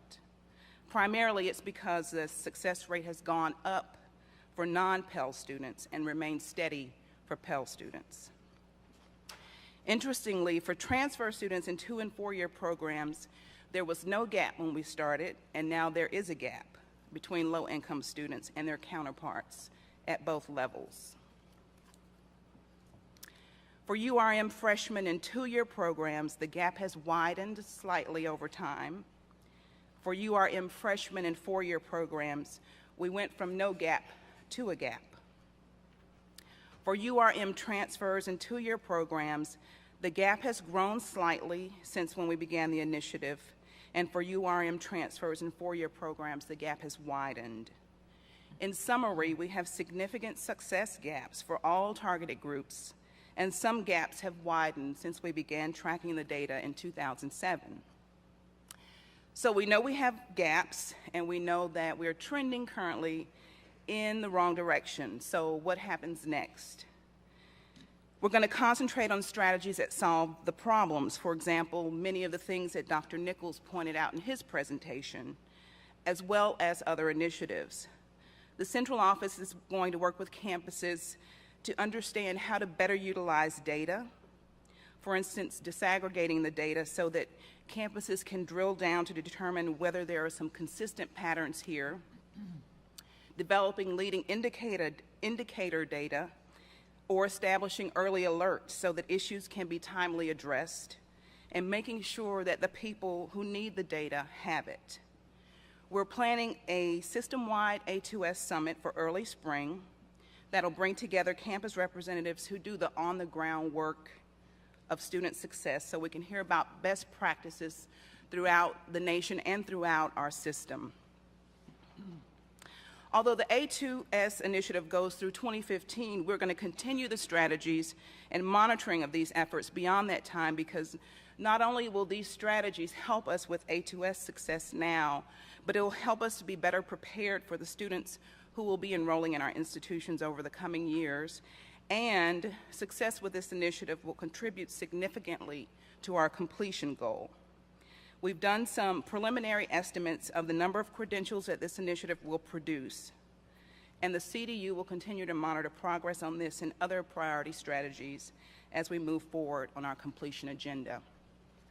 Again, as a part of the updates, we're going to tell you a little bit about the priority strategies that we have in place, and Access to Success initiative is one of those. I'd be happy to answer any questions you might have about this initiative. Yes. I've got two.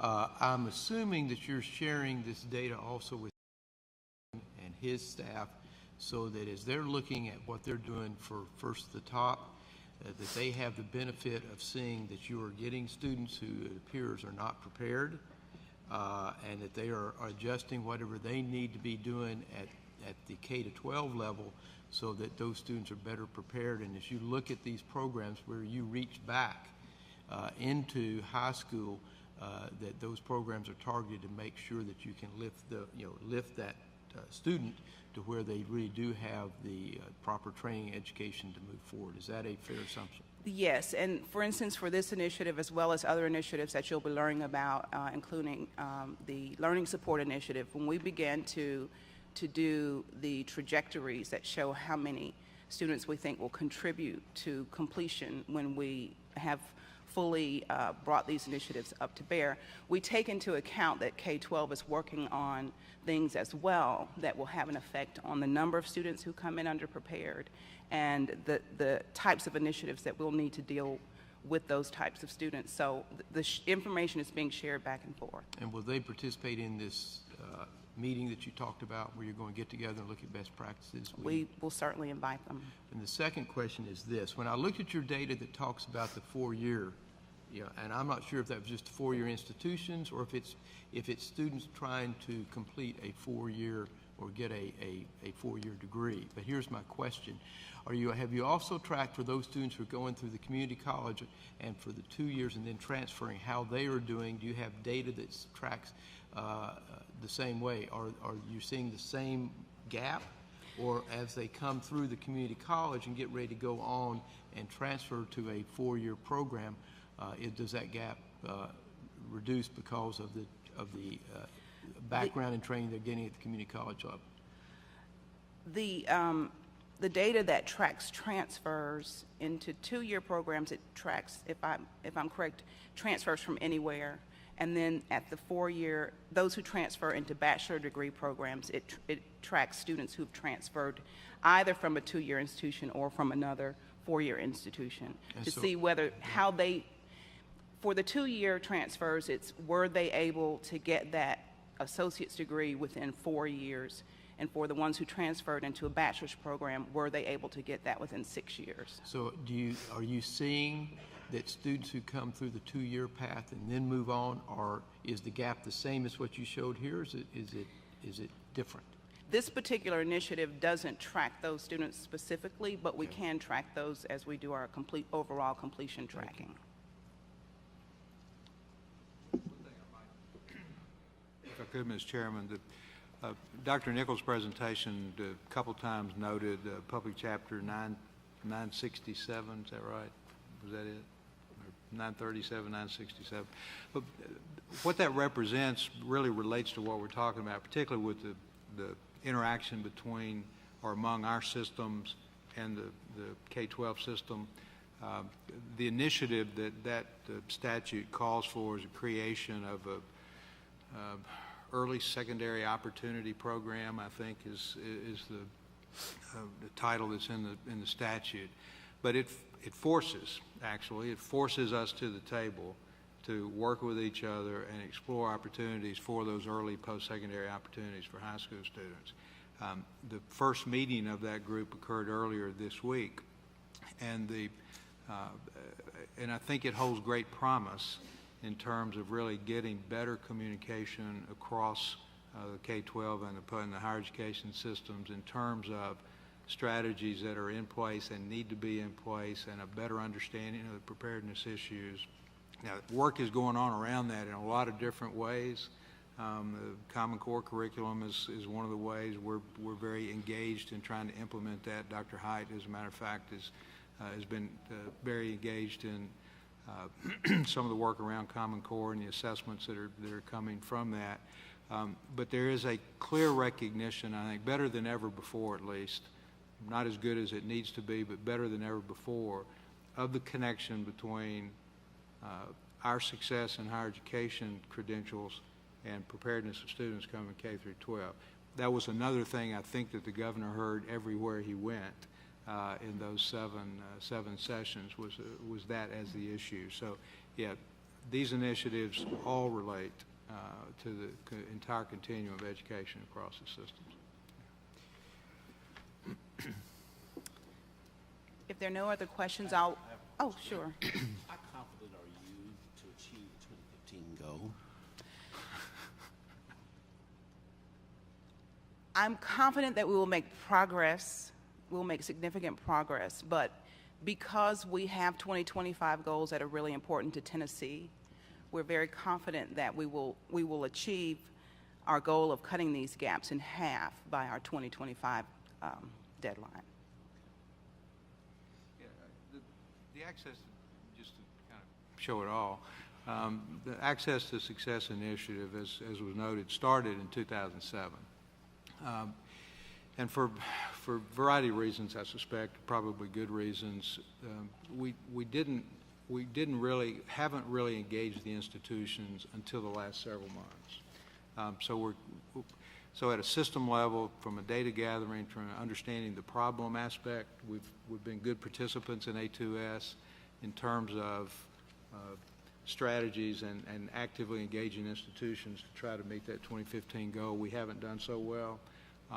But the beauty of this is that the A2S objectives align very well with the complete college objectives. So it really puts us in a position now to be able to use this as a means to not only have the gaps, but also contribute to our overall completion agenda.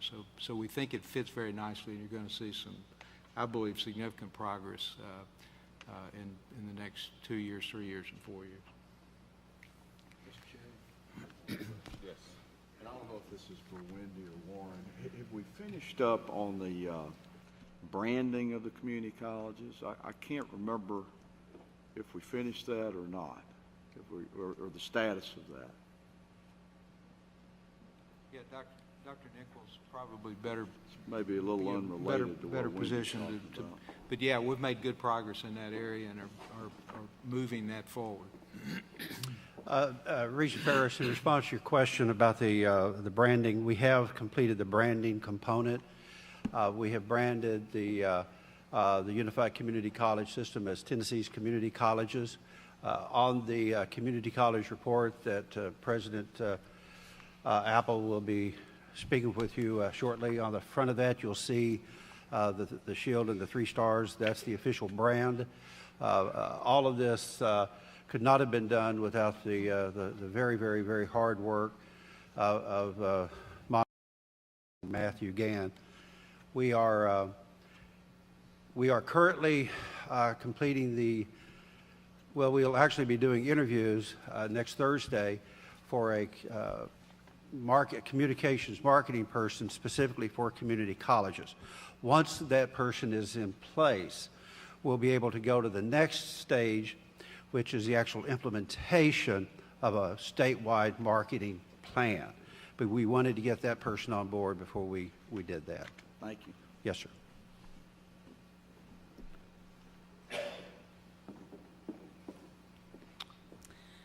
The next item on this agenda is a follow-up to questions that you asked or items that we said we would update you on in June. And the first is the preliminary report on 2011-2012 awards. I gave you the preliminary report in June. You should have at your places a single sheet that looks like that. And this is an updated report based on more recent numbers. The important things for you to note in this follow-up are that there have been increases in all the numbers. And this chart includes TTC diplomas and certificates, and those award numbers were not available in June.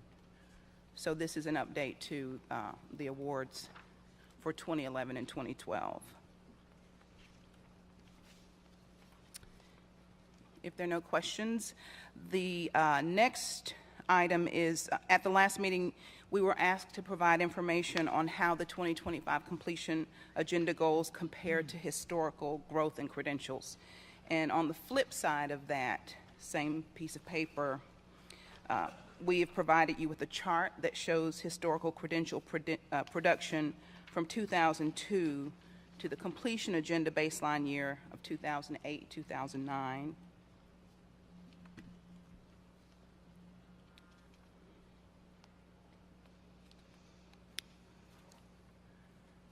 There are no questions about that. The last item I have is an update on the priority strategies. In June, we reported to you on the list of priority strategies that had been adopted for monitoring by the CDU, and the original list contained 15 distinct strategies. Interim Vice Chancellor Kay Clark and the Academic Affairs staff undertook a very strenuous review of the 9 specific strategies that were within the academic affairs purview and grouped them by theme into 4 priority strategies: advancing structured learning communities, enhancing initial college experience success, maximizing online learning opportunities, and optimizing degree attainment efficiencies. So this results in a revised list of 10 priority strategies that will be monitored by the CDU, and they'll be included in the completion reports that you'll receive. And this completes my report and my update. I'm happy to answer any questions. Any questions? Thank you. Thank you, Vice Chancellor Thompson. Any further? Mr. Chairman, that concludes my report. Thank you, Chancellor Morgan, as well as Dr. Nichols and Vice Chancellor Thomas. Appreciate the updates. Next on the agenda, we have the reports of the presidents. Our first report will come from Dr. Brian Nolan, representing the 4-year schools.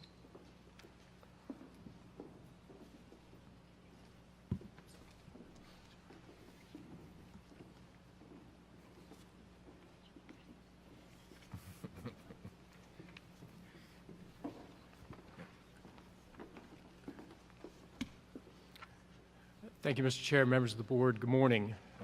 This is an exciting time of the year across American higher education. It's the time of year when students return to campus. Those students bring with them hopes, dreams, and aspirations for a degree. And across your institutions this fall, across our 6 universities, more than 95,000 students walk through that door of post-secondary education. Those students are unique at a point in time.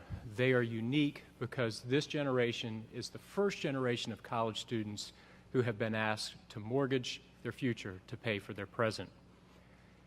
Through student loans and through other forms of financial aid, those students are walking through our doors with the dream of a degree.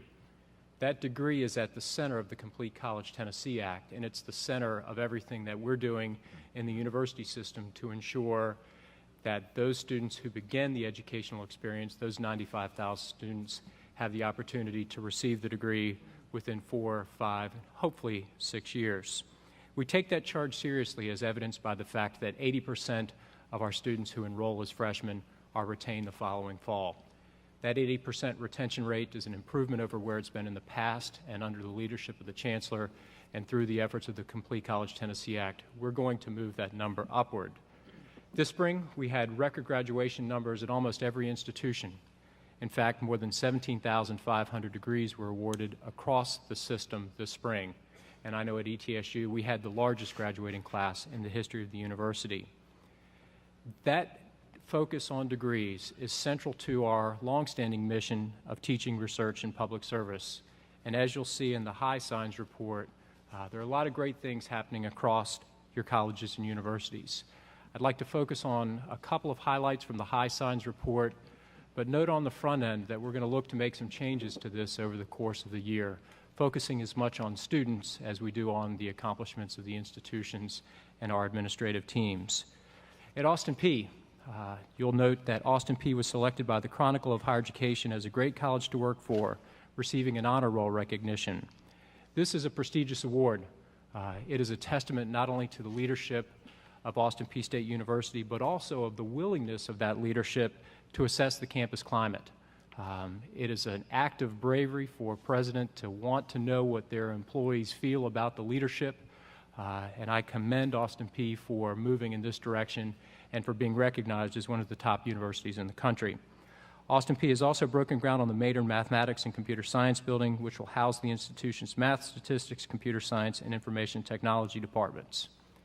Next at ETSU, we've broken ground on a new parking garage, a 425,000 square foot facility that will accommodate 1,200 vehicles. It will also house our public safety office. The garage is part of a broader effort to move parking to the external areas of campus and to return the heart of campus to students, creating green space. All of that is geared towards student engagement, which ultimately lends towards more students walking across the stage to receive a degree. At our Gray Fossil site, we've recently celebrated our 5th anniversary, and one of our faculty, Steve Wallace, has appeared on Nightline and Good Morning America. At MTSU, they've opened a new student union building this fall. This facility will serve as a center for student engagement and as part of the university's efforts under the leadership of Dr. McPhee to put students first. As noted in the report, at TSU, they've received a $2.4 million grant from the U.S. Department of Agriculture to focus on food safety. TSU faculty are part of a national effort to reduce illness from salmonella, which causes over 128,000 hospitalizations per year and 3,000 deaths on an annual basis, a part of that research mission of teaching public service and research. Also in the research area, TSU has received a $300,000 grant from the National Science Foundation to promote research and applied mathematics curriculum development. As noted in High Signs at Tech, Tennessee Tech is deeply committed to the needs of the Upper Cumberland region. The university was honored by the White House for its dedication to service learning and was the only public college in the nation to receive this recognition. As part of its work to provide students with world-class engineering education, Tennessee Tech has upgraded their fluids labs and other labs across the College of Engineering, all part of providing a better learning experience, thereby ensuring that more students walk across the stage and receive degrees. At the University of Memphis, the U.S. Department of Education recently announced a $10 million grant to the university to establish a research center to support research focusing on ways to improve adult literacy. Approximately 43% of adults across the nation read at basic or below levels of literacy, and this grant will place Tennessee at the forefront of national efforts to change these numbers. Finally, the University of Memphis has reached the $200 million milestone in their ambitious capital campaign. Upon its completion, Empowering the Dream will raise $250 million to support scholarship, capital, and other programmatic efforts at the University of Memphis. Those are some of the things that are happening across the system, but I want to go back to students, because that's why we're all here. The reason we're here, the reason we wake up every day of the week and go to work is students. Students come first in everything we do. Students come first in everything we do. And I want to read a quote from a student at the University of Memphis, a quote from a student who gives back to his institution, and a quote from a student who's committed to the goals of Complete College Tennessee. The student is Evan John Ross Morrison, and here's the quote. As a tutor at the University of Memphis, I get the opportunity to interact with students at all levels, not only college freshmen, sophomores, juniors, and seniors, but also students still in primary education. I've officially been a tutor since my freshman year in 2008. I'm now a fifth-year senior, majoring in political science, international studies, economics, and mathematics. That's a well-rounded student, political science, economics, mathematics, and international studies, with minors in French and chemistry. I grew up in Memphis, and I graduated from Bartlett High School. I tutor people because it's just one form of giving back to humanity. My life goal is to help people become better, and for now, helping them attain higher education is the most fulfilling way to do that. As a tutor, I do more than just teach people. I typically find myself motivating them to believe in themselves and helping them establish solid goals for a better future. I often pass students on campus who remember me and say, "Hey, you're the only reason I passed that class." I don't believe that, but I know I played a role, and it's awesome to help someone get over a hurdle that would have forced that person to change their career paths. The words of Evan John Ross Morrison, a student at the University of Memphis. Evan sums it up better than anyone. We're here for students. We're here to help students realize the dream of a college degree, and we're here to help students walk across the stage and receive that diploma.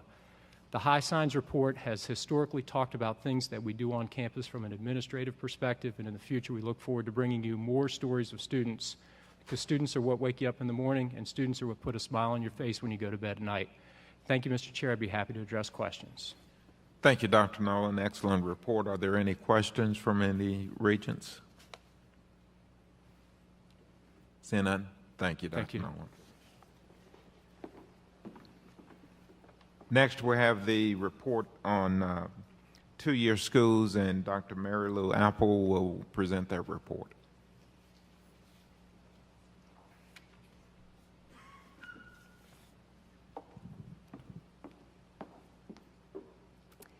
Vice Chairman Duckett, Chancellor Morgan, and members of the Board of Regents. It will be my privilege to serve on behalf of the community colleges for the 2012-13 year. I would like to call your attention to the 25th edition of the Community College newsletter produced by Motlow State Community College. We too have decided on a new design, and this design is to focus our students in the Complete College Act, and it's been designed in such a manner that it can be emailed and used for promotion with our industrial boards, our chambers, our prospective students to see what is offered in the state of Tennessee. A few changes have been made. If you'll turn to page 2, I want to highlight how you can learn more about our students. You will see 4 themes focused here. 1 on completion, 1 on partnership, 1 on workforce, and the last on student success. Each one of those has a very distinct icon, which you'll find throughout the report. An interactive PDF file is also available, and it will allow you to migrate to the unified community college system when it goes live, and all this will be available, and you can actually visit every site of the 13 community colleges from this newsletter. We hope you will find this a useful tool. On behalf of the community college presidents, I also want to recognize Dr. Gary Goff. Gary, will you please stand? We want to say we appreciate your dedication and commitment to higher education and for your unending passion to serve students. You will be missed. Thank you for your service to Tennessee.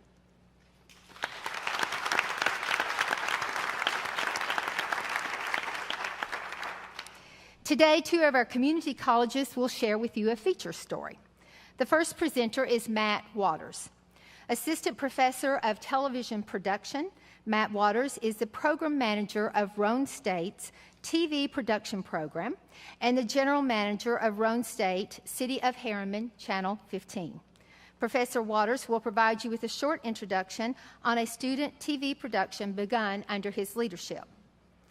Second, one of our major missions of the community college has been transfer of students to four-year colleges and universities. Our second presenter is Jana Pankey. Ms. Pankey is an associate professor and the social work program director at Cleveland State Community College. She is a native resident of Cleveland and graduated from Cleveland State, Tennessee Wesleyan College, and the University of Tennessee, Knoxville. Matt, will you please come forward, and Ms. Pankey's presentation will follow. Good morning.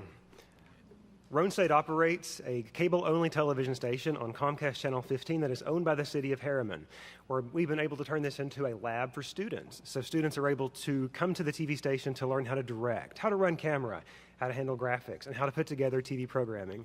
In addition to doing original programming, one of which you'll see in just a moment, they also video graduation and other events on campus. So it's a great way for students to learn how to handle TV production and really what's ahead when they complete their four-year degrees after transfer along the Tennessee transfer pathways. So at this point, what we have is a video that we've done as part of a TV show called Scenic Backroads. This was a show that was named by students, was developed by students. Essentially, students take their cameras out to find interesting things around Roane County and the area, report on them, and put them together into a half-hour program. This is a cut down of one segment, about 3 minutes long, which we did a specialization called Made in Roane County, and we're finding out how water recreation is made in Roane County. I know it's a stretch, but water sport is big in Roane County, and boats are huge, and fun on the water is to be had in Roane County, and here's how. Let's see the video, please. Back to Scenic Backroads Made in Roane County. I'm David McCarthy. Watts Bar Lake runs through Roane County, making it a destination for people who enjoy recreation on the water. Matthew Crockett takes us to Blue Springs Marina, where we'll find out how fun on the water happens in Roane County. For over 30 years now, Blue Springs Marina has been attracting the residents of Roane County and boaters from all over for their aquatic recreation time. Owner Larry Steidle says it's a destination for locals and visitors alike. Well, actually, it was a family joke. It was my father was always going to retire on a marina. He was a plant manager for Pepsi-Cola in Rochester, New York, and we both decided to sell everything we had and look for a marina, and we found this lake. Many of the boaters that we found not only visited the lake, but actually stayed in their own boats on the lake. We've been coming up here to Watts Bar Lake for about 25 years. We used to have a boat down on Hiwassee River, and a friend of mine that was down at Uchee told me to come up sometime. If I ever come up to Watts Bar, I'd never go back. He was right. We came up. We never went back. So we've had a boat on and off for 25 years up here at Uchee and Blue Springs, and here we've been here now 10 years, haven't we? Maybe a little bit longer. This is our second boat we've had up here at Blue Springs. Even in wintertime, you can take out your boat, zip up the canvas, turn on the heater, and take it for a ride. Boating is year-round here. The sailboaters boat have their races the first Saturday of every month, so they go out there regardless of weather and that. The power boaters are a little bit more fair-weathered boaters, but they do have enclosures on their boats, and they come out here and use them as weekend getaways. You know, when you think of sailboats, Roane County is probably not the first place that you would think of, or even Tennessee, but as you can see, I'm surrounded by about 100 of them. Well, the sailboats here, as far as Tennessee being a mountain state, this is probably one of the best sailing lakes around. The lake itself is 92 miles long, and we're at the widest part of it. So for sailing out here, whether it's their monthly race or just going out and enjoying themselves, you know, it's just ideal situation for sailboats. I love outdoors. I have my coffee in the morning outdoors all year round, and I like to be on the water. It's nice. I like to get my kids and my grandkids out of the house and outdoors. I think it's more healthy get them off the couch, away from the TV, and it's just good family entertainment overall. And that's how fun is made, right here in Roane County.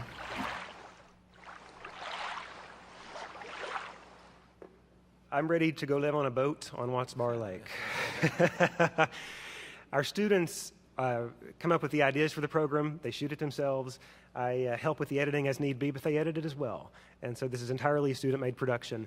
We're moving on more episodes for coming semesters and looking for the fall for the spring, even to do a live music show. So much more on the horizon for our students. It's a great way to open their eyes to what they can do in communications. Thank you. Thank you.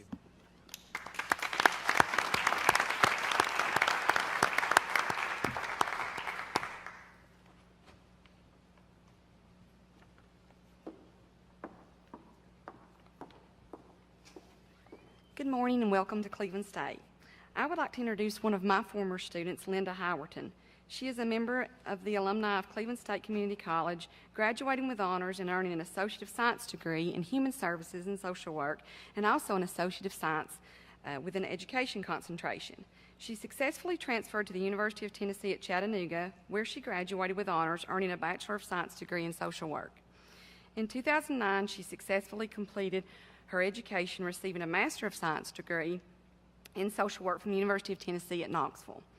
Ms. Howerton has many accomplishments, including awards such as the Cleveland State Community College Distinguished Student Award, the USA Today Case Study Challenge Award, the NASW Tennessee BSW Student of the Year, the UTK Rhoda O'Meara Welfare Award, and the UTC Social Work Department Alumni Award.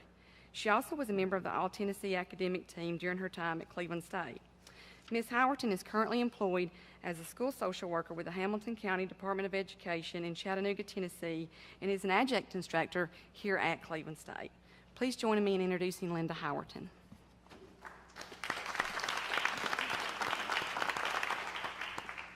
Good morning. I was a non-traditional student when I first came to Cleveland State. I had raised a family, been in education for a long time. I served as a school secretary for an elementary school for a number of years. And I found myself at age 45 wondering why I never got a degree. And that came about by a student asking me one day, because I was always pushing the kids at school, you've got to do this, you've got to get your degree, you've got to be prepared when you go to high school. I want you to do that. Well, one day one of those students said, Miss Linda, where did you go to school? And I just sort of stepped back and went, well, I never had the opportunity, but you're going to, and you're going to go. So when my youngest son started back to college, we had some extra funds, and I thought, well, I'll try it. I'll see what happens. So I went to Cleveland State, not expecting much from, being a non-traditional student. I thought I'd be in the back of the room and wouldn't get the same opportunities as the younger students there, but boy, was I wrong. I came to Cleveland State, took a few classes that first semester, and found that the professors there were so passionate about their subjects, and they were so knowledgeable about it, and it just ignited a fire in me. And I was off. I came fall, spring, summer, whenever they had classes, I was here. I was able to get 2 degrees in 2 years, and that was with the help of all the instructors here at Cleveland State. The main thing that I found here was the caring community, the compassion from the professors, their interest in every single student in that classroom, and their passion for what they were teaching. Like I said before, what I found here was a sense of community, and it really made me want to pass that on to other people, other students. I was part of a community here called Phi Theta Kappa. One of their main tenets was service. So we partnered with all the other community colleges here, Austin Peay, Roane State, all of those. We partnered with them, and we did projects statewide. We did projects in our own communities. We did projects statewide. We also went to national conventions, and we represented Cleveland State and our prospective colleges at national conventions, and on the basis of service and to our communities, and we won numerous awards with that, brought them back here to Cleveland State. When I'm hearing everyone talking about the technology today, I was so excited about all the technology because our students in K through 12, and I have 5 schools that I service in Hamilton County. I have 3 elementary schools, a middle school, and a high school that I'm responsible for. On a daily basis, my responsibilities include helping families get resources, finding out why students are not attending school and what's preventing them from getting, the education that they need. So I'm really happy to hear that you are working together with us. And we have started the Common Core this year, which is very hard to incorporate into what we were already doing. But I'm loving this, that we're syncing together, and we're finding out that students need, yes, all this new technology, but we also have to go back and remember what they're experiencing in their own lives and how that affects their ability to be able to take in all that knowledge and technology. So what I found at Cleveland State was that caring community. And it really, really, I don't think I would have gone on and had the success I had if I hadn't found that here first. So the 2-year college for me was a great stepping stone, a great foundation. When I got to UTC program, one of my professors actually said that they were glad to see that I had come from Cleveland State because they knew I would be well prepared for their class. So I knew right then I had made the right choice in choosing the 2-year college and Cleveland State. The articulation agreement that Ms. Pankey had worked out was awesome because when I got there, there were several students from other community colleges who had to take some other classes, but I seamlessly went right into the social work program without having to go back and take some other classes that were not part of our program here at Cleveland State. So I thank her very much for that. Didn't have to longer. When I got to UTK, I was very well prepared, and again, I think it was that foundation that I got here. And the other thing that we got from here was, you asked how we can get the newspaper here. Well, it is because of that sense of community that they have here, and that all the instructors, I think, I felt like when I was here, worked together to ensure that every student in their class gets what they need. And I really appreciate that from this faculty and from the work that you do. And now I'm seeing this behind the scenes that I didn't know was always going on behind the scenes with the community colleges with the work that you have done. So I appreciate you very much. And I don't take my success lightly. I've tried to give it back to the community. I currently am a field instructor for UTC, so I have 2 students with me this year that are with me 3 days a week. They get to see the process of how social work can work within the school system to help students attain their goals and be successful. So thank you for letting me come here today, and if you have any questions, I'd be glad to answer them now. Any questions? Thank you so much for letting me Thank be you. here. Yeah.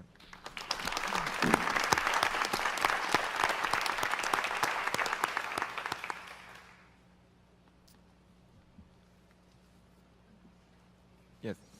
I would like to make a comment. I would like to congratulate the community colleges on their new redesign of the community college report. This is an excellent new program. I think it's going to be a very valuable tool in communicating with your communities and our state. And I would like to call attention to page 2 again. I think this is going to be a very valuable tool in educating Tennesseans on our community colleges and a unified, the unified community colleges, and it's going to be a good geography lesson for us all too. That's my compliments to the hard work that's gone into this and our unified system. Thank you. Thank you, Regent Markham. Dr. Apple, does that? Yes, sir. Thank you for the excellent report. Next, we have the report for the Tennessee Technology Centers, and Dr. Brad White will come forward with that report.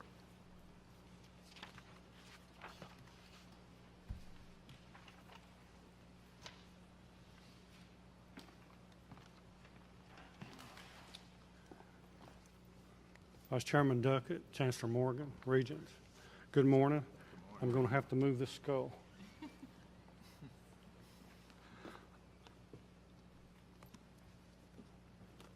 Would like to, first of all, welcome again Miss Ashley Humphrey and Dr. Bob Raines as new regents. Yesterday, I guess the sea of red jackets we had down here reminded me of the Strawberry Festival they have in Humboldt, Tennessee. Well, one year, bad weather, late frost, they didn't have any strawberries. But the festival had to go on, so they got the only fruit they could to do that, and it was prunes. And so I stand before you today, since the strawberries are gone. But remember that prunes do have medicinal purposes. So today, whether you have been informed or not, September 21st is National Tradesman's Day. And it seems appropriate that we've had our Skills USA people here. And I'd like to read an excerpt from the America Needs Skilled Tradesmen article on National Tradesman's Day. It says America has a shortage of professional tradesmen. According to Manpower Group 2012, our nation's #1 category of the hardest jobs to fill is that of skilled tradesmen. The Bureau of Labor Statistics has reported that more than 1/3 of skilled tradesmen are over the age of 50. In fact, for every 3 tradesmen who retire, there's only 1 skilled tradesperson trying to perform their work. With a growing shortage of skilled workers and a real need for folks who can work with their hands, it's a perfect time to bring attention to the opportunities that a career as an electrician, plumber, or welder provides. Tradesmen are the backbone of our great nation. Their life's work literally makes our lives work. And since it is National Tradesman's Day, and if you have the urge to go out and hug an electrician or a plumber or whatever it might be, I would bring to your attention the Southern Standard McMinnville newspaper with a picture of Dr. Locks and Vice Chancellor King. Tennessee Technology Center at McMinnville, Director Warren Locks left, and Tennessee Board of Regents Vice Chancellor James King were among the representatives on hand Wednesday for the grand opening of the Technology Center's new welding department. King, it says, is a former welding instructor. So if you have the urge to hug a tradesman, Mr. King is in the audience somewhere. But going along with the National Tradesman's Day, the opening of that course and trying to provide more welders, TTC Hornwald enrolled over 120 students in 4 new programs at the GM Northfield Murray County Training Center. Those 4 programs, auto tech, nursing, industrial maintenance, and cosmetology. The Chancellor had made mention of the meetings the Governor had been going around to. Dr. Raines, University of Memphis, had one at the Lambeth campus in Jackson. Dr. Raines, Dr. Blanding, Jeff Siska, and myself were the educators on that panel. And one of the things the Governor asked was, what are we doing right? And so a representative of Maristille spoke up and said, he said, we got a dual enrolled student from the Crump campus, and said he's the best welder we've ever had.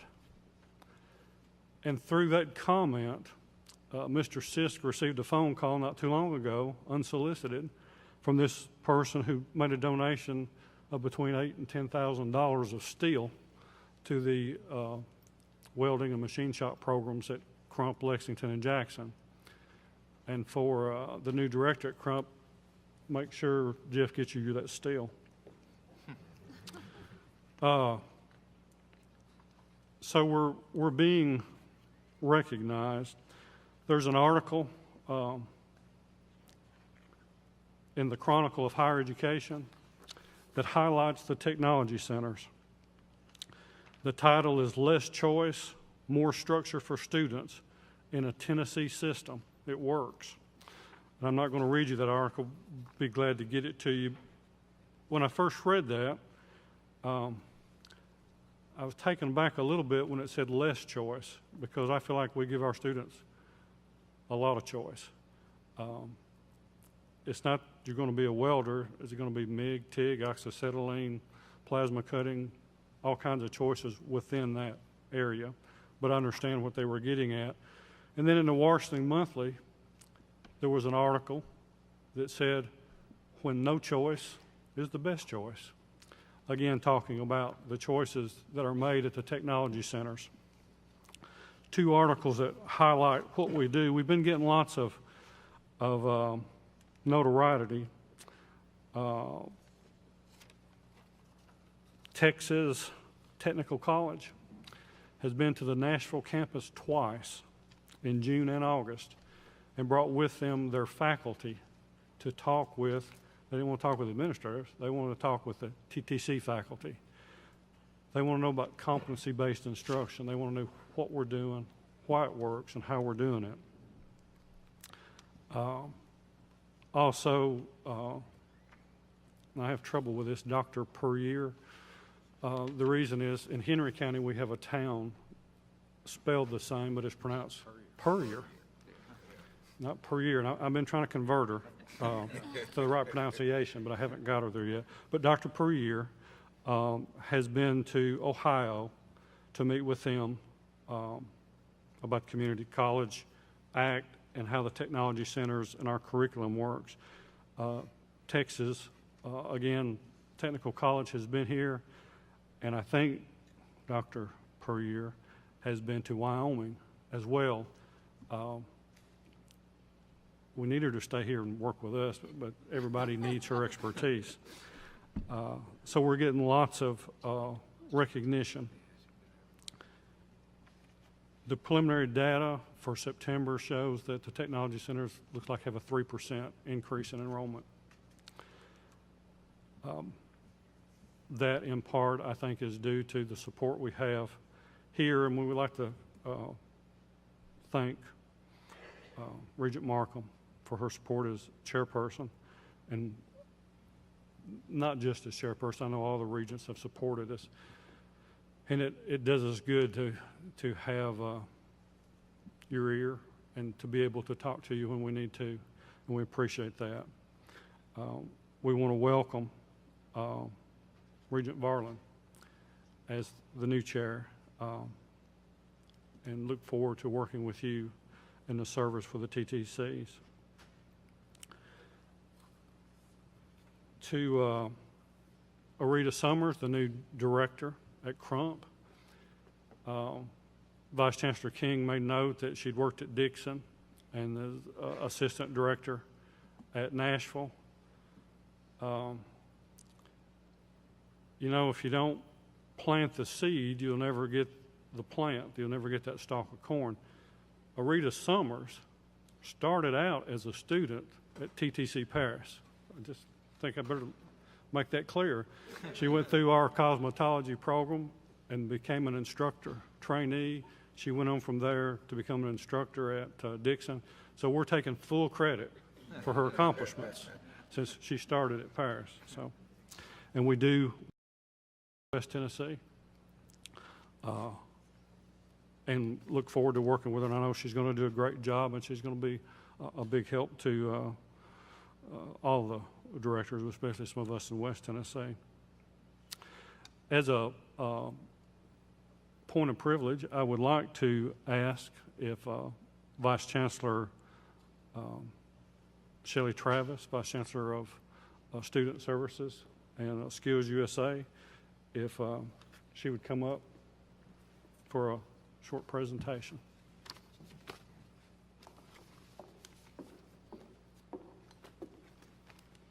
Thank you, Dr. White, for that raise that he just gave me.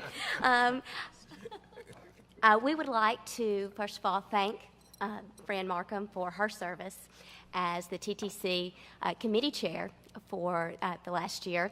And we would like to welcome Danny Varlin, Regent Varlin, and to the TTC committee as the new chair.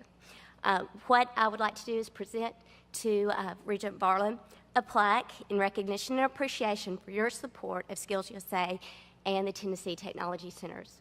You couldn't be with us yesterday, but you were with us on the phone, and we want to welcome you to the Tennessee Technology Center system. If you would come forward, I have a plaque and your gold medal that you did not receive yesterday.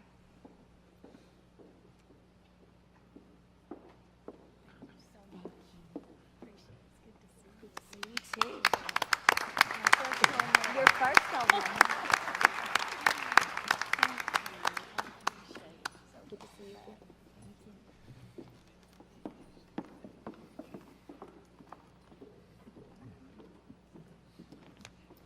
Well, I made Shelley a vice chancellor, and I noticed on my packet they made me an assistant director, so there's lots of changes being going on here today. That concludes my report. If there's any questions, I'd be glad to try to answer those. Thank you, Dr. White. Are there any questions or comments for Dr. White? Thanks again. Moving on with the agenda, next item is unfinished business. It's my understanding that there is no unfinished business to come before the board at this time. That being the case, we will move to the proposed 2013 meeting dates, and I will ask Chancellor Morgan to give an update on that item. Thank you, Mr. Chairman. You have before you the proposed 2013 meeting dates.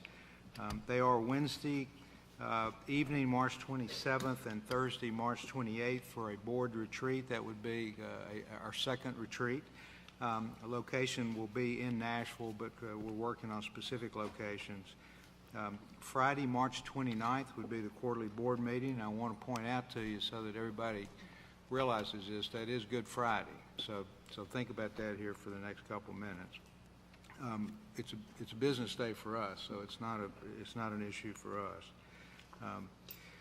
Thursday and Friday, June 20th and 21st at Walters State would be the summer quarterly meeting. And then a year from now, roughly a year from now, Thursday and Friday, September 19th and 20th at Austin Peay State University. And then Thursday, December 5th at the TBR Central Office would be the December meeting. So those are the dates. I would recommend those dates, but certainly would be happy to entertain any questions. I'm sure any discussion would be welcome. You've heard the recommendation. That's for the dates for the 2013 meetings. Chancellor did note the fact that the March meeting would overlap with Good Friday. Is there any discussion that any member would like to raise at this time as it relates to the overall date, overall schedule of dates, or that? If not, is there a second? Is there a motion to approve the dates that have been recommended? So moved. Is there a second? Second. Any questions again? Hearing none, all in favor signify by aye. Aye. Opposed is the same. Thank you. Next, we will have the naming of the Nursing and Health Building at Tennessee Tech University. Chancellor Morgan. Thank you, Mr. Chairman. Upon the unanimous recommendation of a campus committee appointed in compliance with the TBR policy on the naming of buildings facilities, President Phil Oldham is recommending that the School of Nursing building at Tennessee Tech University be named in honor of President Emeritus Bell and Gloria Bell. The multi-million-dollar building opened in 2007 and houses the Whitson Hester School of Nursing and the J.J. Oakley Health Services Unit, along with related administrative offices. Dr. Bell's solicitation of support from the state legislature, from Congress, as well as private and corporate donors was crucial in the funding of the building construction. This recommendation is to honor the Bells' outstanding service and dedication to the university as President and First Lady. So, Mr. Chairman, it is my honor to recommend to you that the Nursing and Health Services Building at Tennessee Tech University be named the Robert and Gloria Bell Hall. Thank you, Chancellor Morgan. You've heard the recommendation as it relates to naming the building after the, is there a motion to approve? Moved by Regent Copeland. Is there a second? Second by Regent Markham. Any discussion on that item? Mr. Chairman, I Yes. would just love to make one comment. And Dr. Copeland knows this better than I, but I was working in Washington for Senator Frist at the time that Dr. Bell had the vision for the building for the School of Nursing. I cannot think of two people more appropriate to name this after, and I say this lovingly. He was relentless in pursuing support for the School of Nursing, so this is terrific. Thank you, Regent Reynolds. Any other comments? Yes. Also the comments that's made in the recommendations. This is just a very small way to honor two people that's given many, many, many years to this school and our community, and I can assure you the faculty and the students and the citizens of Cookeville will very much appreciate the actions of this board. Thank you. Any other comments? Hearing none, all in favor of approval of the recommendation signify by aye. Opposes, same sign. Naming is approved. Next is the naming of land that was recently donated to Middle Tennessee State University. Chancellor Morgan. Thank you, Mr. Chairman. With the concurrence of a Middle Tennessee State University campus naming committee and in compliance with the TBR policy, President McPhee is requesting. You want to back up? Yes, Okay. if it's okay. President Odom, are you? Yes. Would you like to make comments regarding the naming of the building? I apologize. I was moving ahead on the agenda a little too fast there.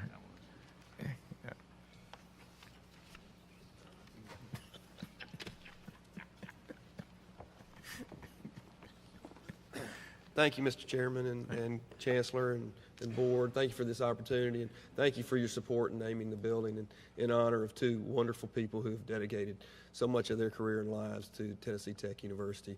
I can't say it any better than the Regents already have in expressing this appreciation, and we're just delighted that you've supported that. Thank you.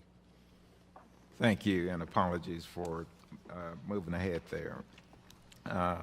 Now moving back to the naming of the land that is to be donated to Middle Tennessee State University. All right, thank you, Mr. Chairman. As was noted, the committee recommended this, and President McPhee is requesting that the property donated by the Harpeth Wetland Bank be named in honor of Clarence William Puckett. The property's original owner, the family of the late Clarence Puckett, had requested that once the Wetlands Bank had utilized its wetlands credits, that the property may be made available for the public good. Since Mr. Puckett and several members of his family had attended MTSU, they asked the Wetland Bank to determine if the university might be interested in this property. After an evaluation process by the campus, site visits to the property, follow-up discussions, it was agreed that in fact the property would be valuable for the university as a field, lab, and demonstration area.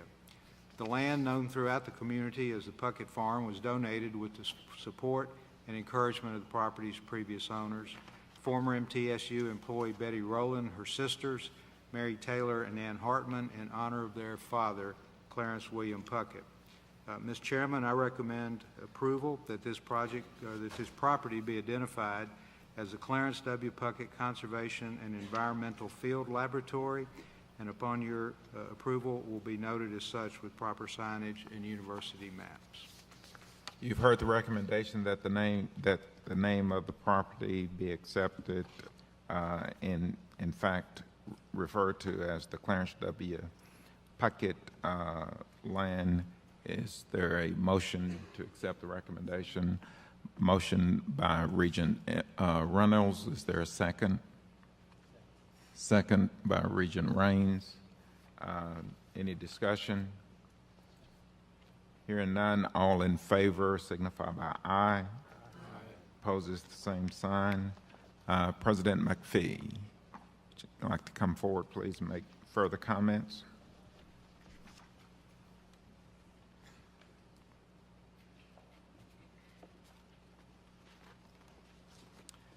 Good morning. Vice Chair Duckett, members of this board, Chancellor Morgan, Certainly want to tell you how much we appreciate your approval of this request. As you have heard, the original owners of this property have given us the most unique gift, and they have certainly an interesting tie to our university in terms of the family members. We are honored to receive this gift, and we know that it will be a significant part of the teaching and the research initiatives at our university. So thank you so much for your consideration and approval of this gift. Thank you. Next, we have the naming of the Macon Cove Butler building at Southwest Tennessee Community College. Chancellor Morgan. Thank you, Mr. Chairman. Upon a recommendation of a similar committee appointed in compliance with the policy at Southwest, President Essex is recommending that the Butler Building at Southwest Tennessee Community College be named the ILS Technologies Lab. ILS, that is Inventory Locator Service, has a long and fruitful relationship with the college dating way back to 1985, when an endowed scholarship was established in honor of a distinguished alumni, Minnie Ash. The company has consistently donated to the college and has remained involved, often employing their own scholarship recipients and other graduates. The company has also engaged in a very successful internship program in the past with the college, and recently discussions have emerged regarding restoring this important program. Recently, the Butler Building has undergone renovations to serve as a computer testing lab. Inventory Locator Services has provided cumulative donations in excess of $75,000 for the naming rights to the facility and has committed time and energy to the project. Therefore, Mr. Chairman, I would recommend that the Macon Cove Butler Building at Southwest Tennessee Community College be named the ILS Technologies Lab. Thank you, Chancellor Morgan. You've heard the recommendation that the Macon Cove Butler Building be named the ILS Technologies Lab. Is there a motion to approve that recommendation? So moved. Moved by Regent Rhoda. Is there a second? Second by Regent Copeland. I apologize. Did you not make the motion? When you look to your left and you see a look of amazement, just want to make sure that the minutes are accurate here. Regent Montgomery, the motion was made by Regent Montgomery and second by Regent Copeland. Is there any discussion? Hearing none, all in favor signify by aye. Aye. Opposes the same sign. Motion is approved. President Essex, are you still here? Okay. All right. If not, we'll move on to the next item, which is the naming of the Allied Health and Technologies Building at Oak Ridge campus of Roane State Community College. Chancellor Morgan. Thank you, Mr. Chairman. Upon the unanimous recommendation of a campus committee appointed in compliance with our policy, the naming committee is recommending that the new Health Sciences and Technology Building at Roane State Community College's Oak Ridge Branch campus be named in honor of Dr. Gary Goff, effective November 1st, after the completion of his tenure as president.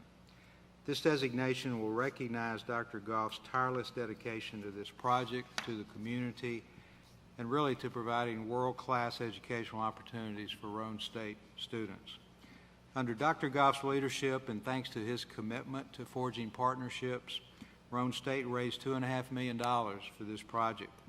By raising $2.5 million, Roane State received matching funds of $9 million in December of 2010 from the state of Tennessee.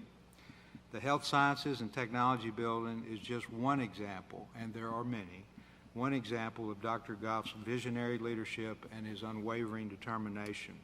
His hard work and focus on collaboration made this vision a reality. Mr. Chairman, it is a distinct honor for me to recommend to you that the Health Sciences and Technology Building at the Roane State Oak Ridge campus be named the Goff Health Sciences and Technology Building. Thank you, Chancellor Morgan. You've heard the recommendation that the building be named after Dr. Goff. Is there a motion to approve the recommendation? Moved by Regent Varlin. Is there a second? Second by Regent Griscom. Is there any discussion on the matter? Hearing none, all in favor signify by aye. Aye. Opposes the same. Motion is approved. And for those who are keeping note, I will be calling on Dr. Goff a little later. I'm not skipping past on my agenda. Next item is a resolution to which it's one of those happy and sad moments, but of appreciation for the President, Gary Goff, that will grant honorary status as President Emeritus, and I will call on Regent Varlin to present that. Mr. Chairman, may I please approach the podium? Most definitely. Ask Dr. Goff to come forward. Yes. Dr. Goff, you've been asked to join her at the podium. And you'll,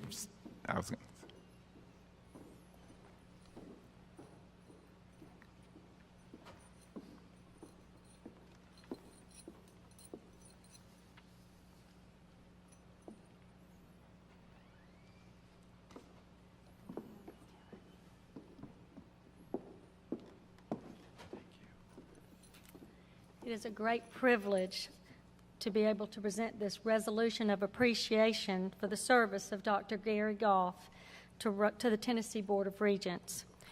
Whereas Dr. Gary Goff has honorably and ably served Roane State Community College as the institution's fourth president since 2005, and whereas Dr. Goff has promoted a culture that offers students world-class educational opportunities, increased enrollment by 29.6%, focused on student attainment of higher education credentials with a 20% increase in graduates, and cultivated collaborative partnerships in an effort to make drastic improvements in economic growth within the counties that the institution serves and beyond.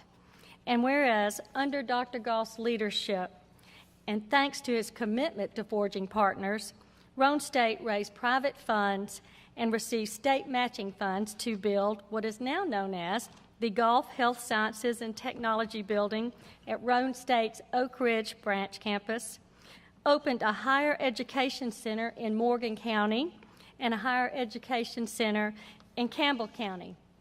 And whereas Dr. Goff's visionary leadership and focus on collaborative partnerships contributed to numerous initiatives, such as the creation of the Cumberland Business Incubator, the renovation of the historic Princess Theater, which is a center for arts and education, the creation of Channel 15 television station, grants to train displaced and underemployed workers, and the creation of the Rural Community STEM Initiative, known as RCSI, or what we like to call Lab in a Box, a program to improve rural students' interest in STEM subjects.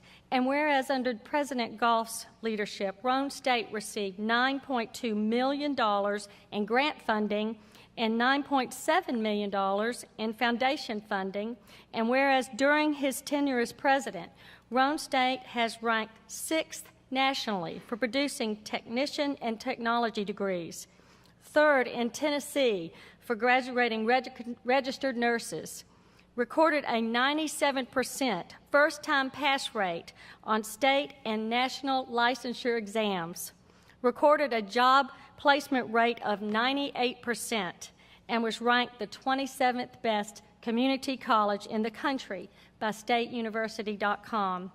And whereas his career in higher education, which included service as vice president and dean at Hillsborough Community College in Tampa, Florida, followed by his more than 30 years of valorous service to the United States as a proud member of the Army Rangers, and whereas throughout his estimable career, Dr. Goff has demonstrated the utmost professionalism, ability, and integrity, winning the unabridged respect of his colleagues and stakeholders, and whereas the Tennessee Board of Regents wishes to grant the title of President Emeritus as an honorary designation with no expectation of future compensation, now therefore be it resolved that the Tennessee Board of Regents expresses its sincere appreciation to Dr. Gary Goff for his outstanding contributions and accomplishments, and wishes both he and his wife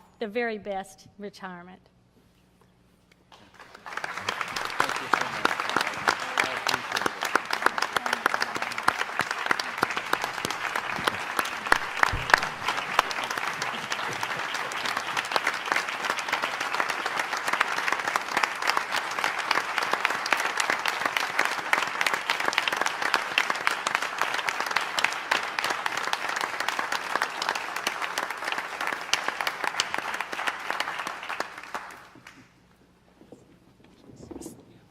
Excuse me, Dr. Goff, you're always a tough act to follow, but let's make it official because we sincerely appreciate all of the services that you have provided, and we want to respect and honor your wife as well. But you've heard the resolution. Is there a second to the resolution? Second. Let it be noted that it is probably seconded by all of the members of the board. Any discussion? Hearing none, all in favor signify by aye. Aye. Congratulations, and the podium is definitely yours. Regent Duckett, Chancellor Morgan, members of the Tennessee Board of Regents, Heidi, you honor us today is unbelievable, both for the naming of the building and for this overpowering resolution you've just approved. I want to thank a lot of folks, and my mind's kind of cloudy right now, so if I forget somebody, shame on me, and I'll try to make it up to you. But I want to thank the presidents of the universities and the community colleges for their friendship. From being adopted by Paul Stanton when I first arrived, and Carl Height, who helped me through the learning curve of the regents and the board structure, to all of the community college presidents, the relationships that we've had, and the university presidents. My alma mater honored me, Sidney McPhee. I shared a story with him one time that when I was a student at Middle Tennessee, I never got a chance to see the football team play football because I had to work, and so I was parking cars out in the parking lots and never got a chance to see the game. So he invited me to my 40th graduation event to see the football game. For the first time, I got to see Middle Tennessee win over Western Kentucky. So we were blessed by that. My relationship with the technology centers, in particular, Don Sadler, Dwight Murphy, David Browdard, and Dennis Turpin, has been just a wonderful personal relationship that we've shared, and we've worked together so much. And I want to say thank you to them for the personal relationships that we've established and maintained. To the faculty and staff at Roane State, I've been their biggest cheerleader. They've carried me on their shoulders for the past 8 years, and I could not say more about their willingness to take harebrained ideas that I came up with and make them happen, especially the Chief Academic Officer, Dr. Chris Whaley, our Chief Business Officer, Danny Gibbs, who had to underwrite all those harebrained ideas, as well as our Vice President for Institutional Advancement, Melinda Hillman, and our Vice President for Completion, Karen Bruner, and then certainly our Vice President for Student Access and Student Success, Teresa Duncan. That leadership team is a wonderful team, and I'm very proud of them. The deans have been tremendous players in making sure that we graduated students and provided good, sound advice and counseling to our students. So I'm blessed that the institution, I believe, Chancellor, I'm turning over to you, to your decision of who the next president will be, and I believe that that new president will find a great institution and a wonderful group of people who work there, love what they do, and then the students lastly. Between our credit students and our non-credit students, almost 20,000 students a year come through the institution, and it's been a blessing to be able to interact with them. And lastly, to thank the many business partners and community leaders that we've interacted with. When I could convince a city mayor and a county government to increase the hotel motel tax 2% to be able to underwrite the expo center, I knew I had probably had some credibility with the business leaders at that point. But it's been a wonderful ride. It'll be something that we, Heidi and I, will always cherish. And she's been a good Army wife, and now I have to say she's been a tremendous college teammate and running Roane State, and I have to thank her for the late dinners or no dinners or the interaction with thousands of people that she's been my partner, and I look forward to retirement with her and our grandchildren and our children, and thank you for this double honor today, and I couldn't be more humble in accepting this recognition. Thank you very much.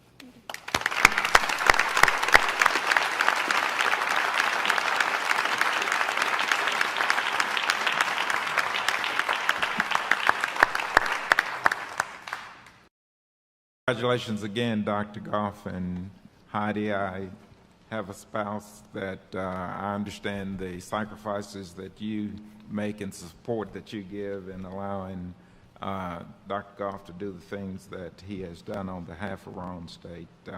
So we appreciate that sincerely. At this time, we're at the close of the agenda. Our next quarterly meeting will be in December. It's Thursday, December 13th. It will be held at the central office. I will ask Chancellor Morgan for any announcements. Mr. Chairman, I don't believe I have any announcements other than just thank you all for being here, and thanks very much Carl Height and his team for the hospitality that they showed and for that fabulous presentation at 9 o'clock this morning.